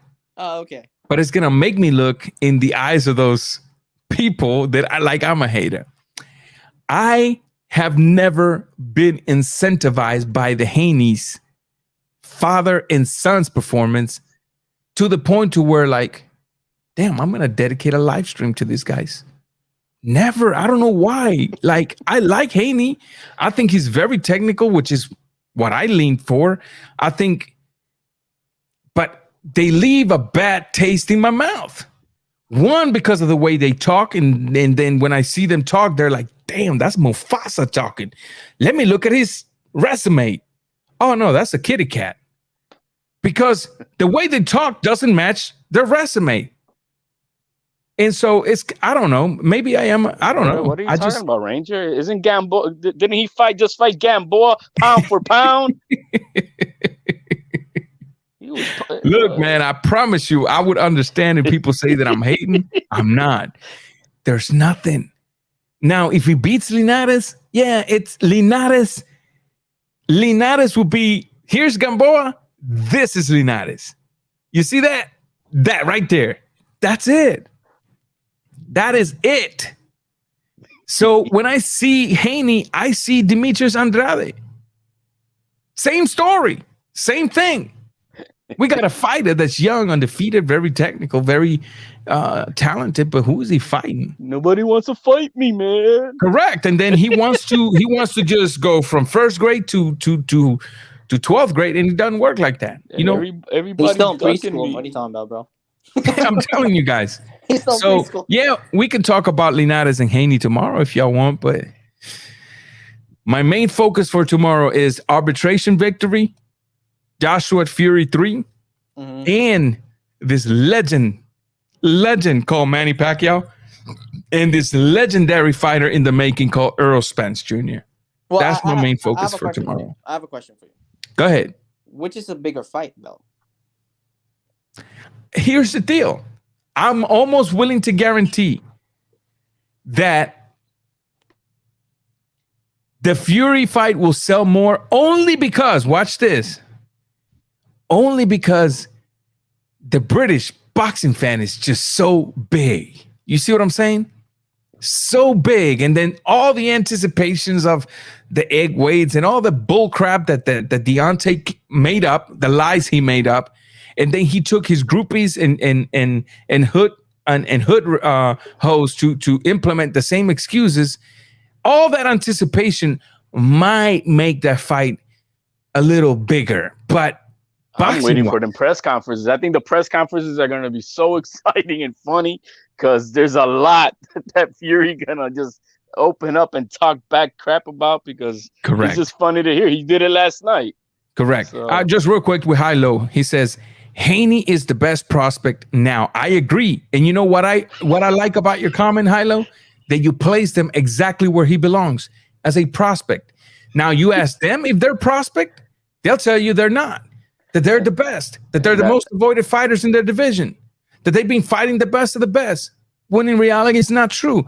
But I'm glad you placed it and worded that way because that is the correct way to word this comment. Haney is the best prospect in that weight division right now. No doubt, 1,000% with you on that.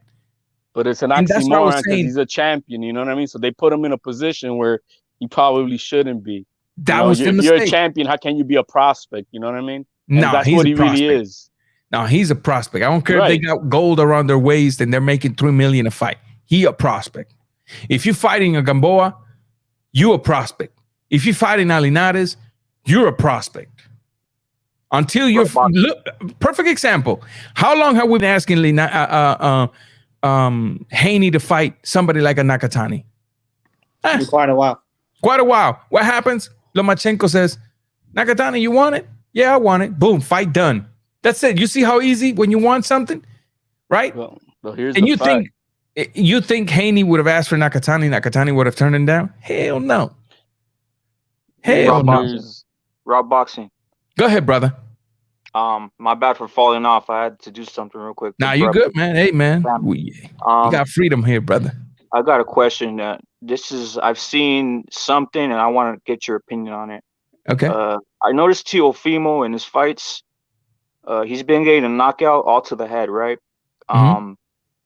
I've been noticing though in his training and recently, and obviously in Nakatani, the Nakatani fight kind of exposed it in a sense. He does not use body shots. And I'm thinking that if he runs in the people are not thinking that Kambosos is dangerous, but I don't know, man. If he's not using those body shots, at some point it's going to come back and bite him. It could. I mean, I'm definitely not looking past Kambosos. I've seen Kambosos fight, and Kambosos has excellent timing and very good speed.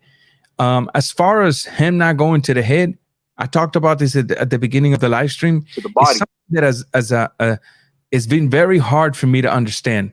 Why are we seeing these things? It happens all the time. I talk about it with my brother-in-law is currently a fighter. And like I said, he's down there with Pedro Luis Diaz right now working.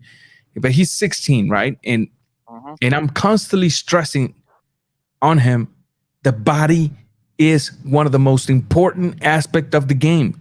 You have to get to the head by breaking the body. And you go around training camps and you go around gyms. And I'm quite frank. Look, I'm not the best trainer. I'm nobody. You can qualify me as nobody in the boxing world. Fine, I'll live with that. But one thing I do know that I have is the eye for boxing. I've been around it my entire life. I've been a fighter. I've been a coach. Once a coach, always a coach. I say, because you put me in a gym right now, I can train a fighter like that. Second nature. It just comes naturally, right? You go around these gyms. And it's heartbreaking. It's disappointment. It's depressing. You almost don't want to be in there because I find myself constantly wanting, but not doing it out of respect. I find myself constantly wanting to grab the trainer by the ear, be like, yo, what are you doing? Don't you see what your fighter's doing? Correct him. Don't you see the adjustments he's got to make? Talk to him. No, all you see nowadays is this, man. You go to a gym.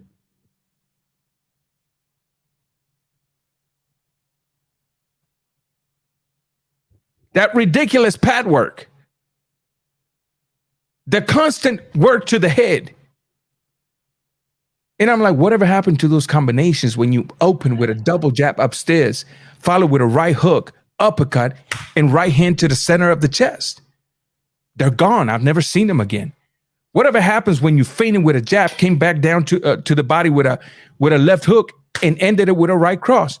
They're gone. I haven't seen them again. You see a lot of fighters nowadays addicted to the hit. And yeah, but that comment about Tio not going to the body may make sense if you want to say that he's right off of Nakatani, but that wasn't the case with Lomachenko. No, he worked Lomachenko completely. Right, he worked his body. So I mean, so that comment, if you're just stuck in the Nakatani time, but we're not. He hit him. He hit him with afterwards. he hit Lomachenko with little jabs to the body. He never throws a power shot to the body. You need power shots when it goes to the elite level. I know I'm nitpicking, but I don't even see him train no power shots to the body. That's what I'm talking about. Those little jabs to the body, they're all right, but like I said, they're okay, but they're very fundamental. So I don't know. They're okay, I don't know and how to very argue fundamental. beyond that. Maestro Boxing, what's going on, my brother? Thank you for being here. Everybody go check him out. They're very fundamental. Yeah, I would like to see him implement power shots to the body, and I would like to see anybody implement power shots to the body, but the jabs to the body, whether they're soft, whether they're strong, they can serve as a key to open up the head. But my main focus is when I say work the body, I'm not simply talking about single shots. I want combinations.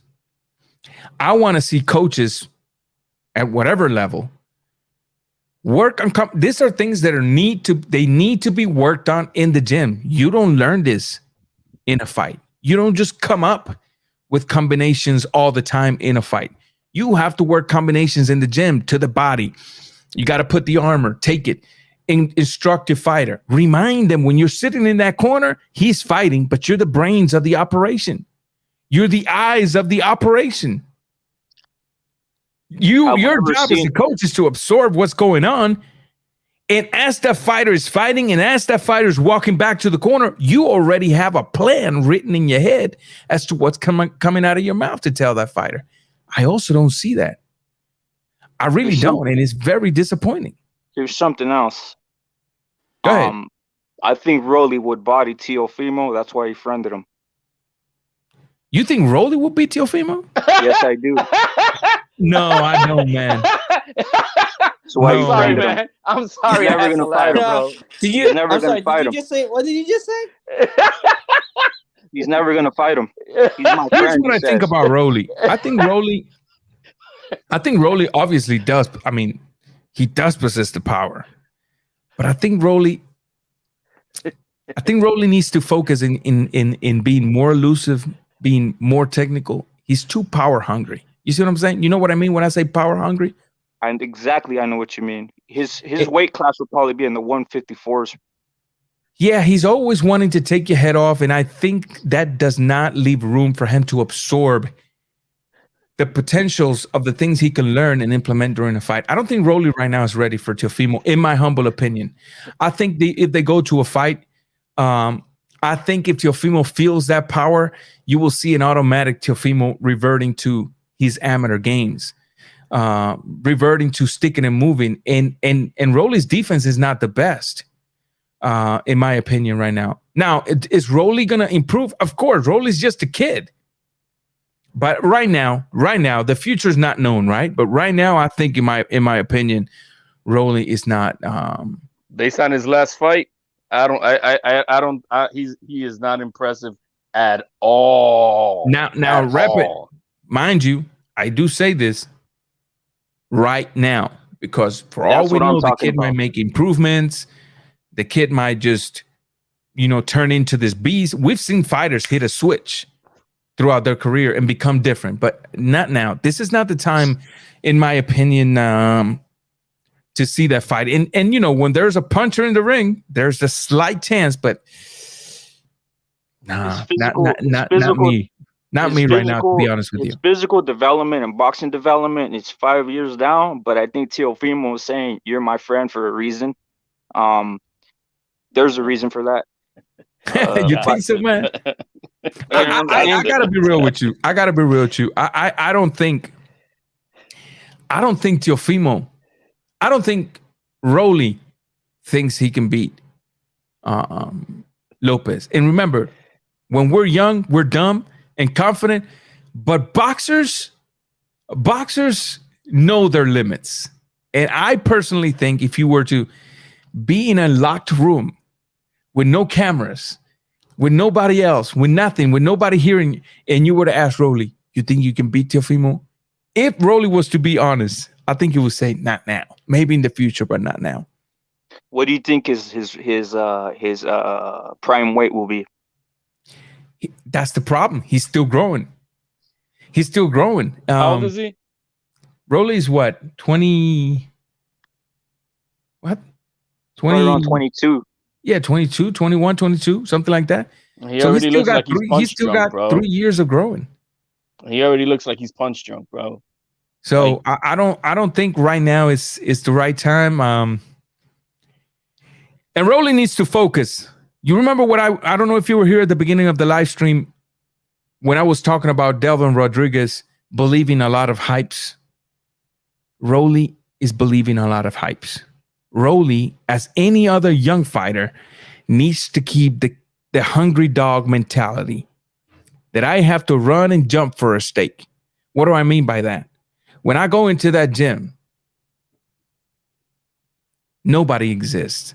I have no friends. I have no girlfriends. I have no mother. I have no father. I'm a dog in the street. And if I don't train to fight, I don't eat. That's the mentality I want to see in a fighter. But I believe that Instagram and social media is a double-edged sword. I believe it's a good tool to advertise yourself, but it's a destructive tool when it comes to hyping yourself up. Fighters shouldn't hype themselves up. Fans, that's why we're here as fans. We hype you up because we see what's going on in the ring. But when you got 100,000 followers and you're being invited to all kinds of radio stations and you're uploading 15 selfies a day and you're focused on how many likes you're getting and all that, you're enjoying a fame that has not been given to you due to what you've done in the ring. For example, because I really want to be clear on this. Again, I want to state this. Double-edged sword. Why do we have fighters nowadays with 50,000 followers posting pictures of them with $500,000 chains riding in a Lamborghini, and all of a sudden, hey, I made it, bro. They fall into this comfort zone that I made it. That's not where I want you as a fighter. Again, I want the hungry dog mentality. I want that mentality of a dog that sleeps under a bridge that has to struggle to eat a piece of leftover steak from a restaurant trash can. Take pictures, enjoy the life, whatever, after you retire. Now, don't get me wrong, you do have your rights to enjoy the fruits of your labor. I'm saying don't let those fruits lead you to a comfort zone where your output of work is going to come to a plateau or diminish. And I think when I see Rolly and I see a lot of the young fighters, please stay away from social, or if you're going to be involved in social media, be very balanced psychologically. Know that you haven't made it. No, you haven't. You got 200,000. No, you have not made it with 200,000 followers. I have another know question. That you have to go into the gym every day to be an animal. An animal. Know that you have to go into the gym every day like a dry sponge, and your coach is a bucket of water. Anything he says, you have to absorb and put it into practice. I think Rolly needs a lot of work. I'm not saying he's not going to be successful, but I don't think it's the right time for Teofimo, in my opinion. All you got to do is say who's going to win, Nakatani or Rolly, Comey or Rolly, Lomachenko or Rolly. You know what I mean? I mean, that's all you got to say. Who you think is going to win? I have another question for the panel. I gotta go. All right, Transcended. Thank you for being here, brother. Yeah, we'll be here tomorrow talking about your boy, man. Come represent Filipinos in the house tomorrow, man. Yeah, I will, bro. I will. All right, brother. Peace. Send a link to the Filipino community in Canada for me. Yeah, I will. You know what? Maybe I should go live tomorrow. You come to my panel. Hey, I will be going live tomorrow sometime. Let's see. Well, if you see me live, just let me know. And my email, rawboxingtv@gmail.com. Send me the link and I'll jump in for a few, man. All right. I'll be glad. All right, bro. All right. Peace. You be good, brother. All right, be good, man. Peace. Rep it. Sorry One to more cut you off, man. Another question. And this is like this is for you because you've been around coaches and you love the game that way. Do you really think Teofimo's father is going to be his coach for the rest of his career? I don't think Teofimo's father is going to be his coach for the rest of his career. I don't think he's full coach right now. If you see Teofimo's father, he's been doing something that's very, very smart. And let me tell you what it is. He's the man in front of the cameras, right? But under the table, you see Teofimo working on all over Miami with all kinds of Cuban trainers. He's working with Jorge. He's working with Pedro Luis Diaz. He's working with the guy that owns Play Boxing. He's taking Teofimo to do work and technical adjustments with a lot of good trainers. Not just Cuban trainers, but they do be in Miami a lot, especially in Jorge's gym. They are addicted to that gym, right? So I see Teofimo's father there, absorbing, watching, and then what he's seen, he puts it into work. And that's all we want, right? What you learn in the gym, put it to work. So is he his full trainer right now? I guess. But not all the ideas that come out of his head are just his. Yeah, they're not originally his. What is it? That they're not all the training are organically originally from Senior Lopez. He's Correct. learning the craft from the other guys and then bringing it. Correct. To the gym And that's also with very his son. smart. I think that's something very smart. And Haney also does that. Bill Haney takes his kid all over. The guy that started young Devin Haney is a Cuban trainer by the name of Papi. They call him Papi. People don't know that. When I confronted Bill Haney, I told him, you think you got a secret. I know your secret. Well, what is it? Boom, boom, boom. Oh, well, you know about La Finca then. I know about everything, bro. They kept that under the table for a long time. They need to start giving credit to where credit's due, man. That's the problem, right? Like, that's the thing I don't like about Andy Reese. I mean, I'm a fan of him, but you should give credit to the coach that brought him up when he was 17. Same thing when you said with Devin Haney's coach. This is a problem. These coaches, they need to get the credit when it's due. And that's why when I started my live stream today, I said, I don't necessarily look at a great coach based on how many Coach of the Year awards he's got or based on whether he's a famous coach or not. I don't look at that because I know plenty of excellent coaches that have never had a Coach of the Year award. There was this Venezuelan coach here in Louisville that passed away. Excuse me. That the guy was an encyclopedia. The guy was an encyclopedia. Nobody knew this guy. Nobody. When the man talked boxing, it was like opening a dictionary, reading strange words, and just seeing the definitions of the words coming out.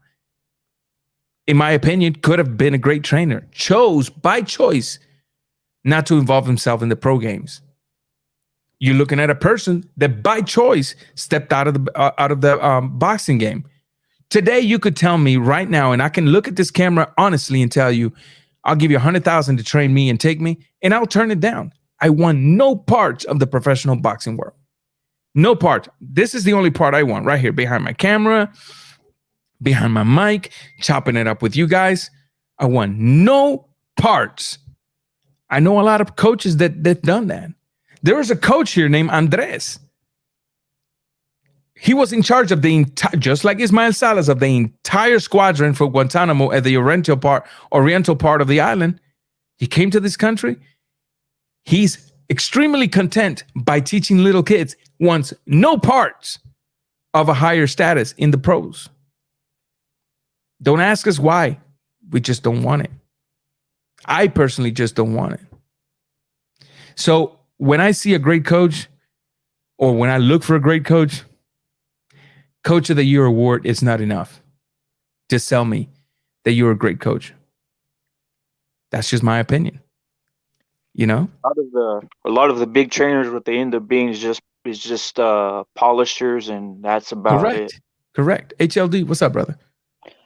Well, I mean, I get what he's saying with that. I mean, that's that's a problem on the business side of the boxing, if you will, and the character of the boxers who are being trained under whoever and to give credit. So I mean, it's that's out of my business. You know what I mean? Just like how much money they make and all that stuff. That's just, I mean, granted, morally, I guess, or what you're saying is right, but it is what it is. You know what I mean? It is what Correct. it is. What I would like to find out, you said you're going to be talking tomorrow about the arbitration. What I've been trying to look for, because I would like to find the arbitration written opinion by David Weinstein on why he granted it, right? And to see if it makes sense to what the narrative is on here on the YouTube channels. And I've been looking all over for it. I can't find anything. And the kind of like the closest is an insider from the UK that I caught on another channel, and he was talking about that it had to do more about with the COVID-19 pandemic and them not being able to fill the stadiums and at that time, and now that they can, and so that's what pushed him to now give Wilder the winning the arbitration for the rematch. So it had nothing to do with whether they delayed it because of injury or whatever that was going on at the moment. But that's the best that I was able to get out. But I wish I could read the fine print on what the opinion was, so that we can actually have a proper dialogue without really assuming it. But it is what it is. He won it. Good for him. If that's the case, he won it. I still stand on where's the evidence of everything else, because that's what got me tripping. I don't. I'm not. You are tempting me to talk. I'm not gonna. We're gonna leave it on mañana. We'll leave it for tomorrow. I'm not gonna talk until tomorrow, guys. Those of you that are here, also go look for that scheduled live stream, man. Hit the thumbs up so YouTube can send it out. Grab the link to it. Share it in your social media platform. We're gonna go ahead and start wrapping it up. Amen. The wife is looking at me. She's like, "Va a dormir en el sofá si no te quitas de ahí." So I want to sleep next to her tonight and not in the couch. It's already 11 o'clock out there, right? Yeah. So, ladies and gentlemen, I want to thank both of you and all of those that joined me here today. High Low, Tony Boswell, Andres Rodriguez, Tyco TV, Maestro, all of my homies, all of the people that's constantly supporting this channel, Transcendent Sports. Everybody go check them out. I want to thank all of you for supporting me today. Be back tomorrow as we dive into this arbitration, and also we dive into the excellent fight that's going to be taking place between Earl Spence Jr. and the legendary Pac-Man Pacquiao. Ladies and gentlemen, we're going to have to talk about the reasons why these old legends are still hungry for greatness while the young bucks are comfortable with 5 Instagram pictures. Don't miss that tomorrow. Wet Rapid, thank you for being here, man. Thanks for following. Thanks for the support. HLD, mi hermano. Amen, you know man. it. God bless. I know Appreciate it. We're here, man. Hey, man, it's fun. Y'all be good for tonight, ladies and gentlemen. We are out. Peace. Hit the like button, guys. Hit the like button.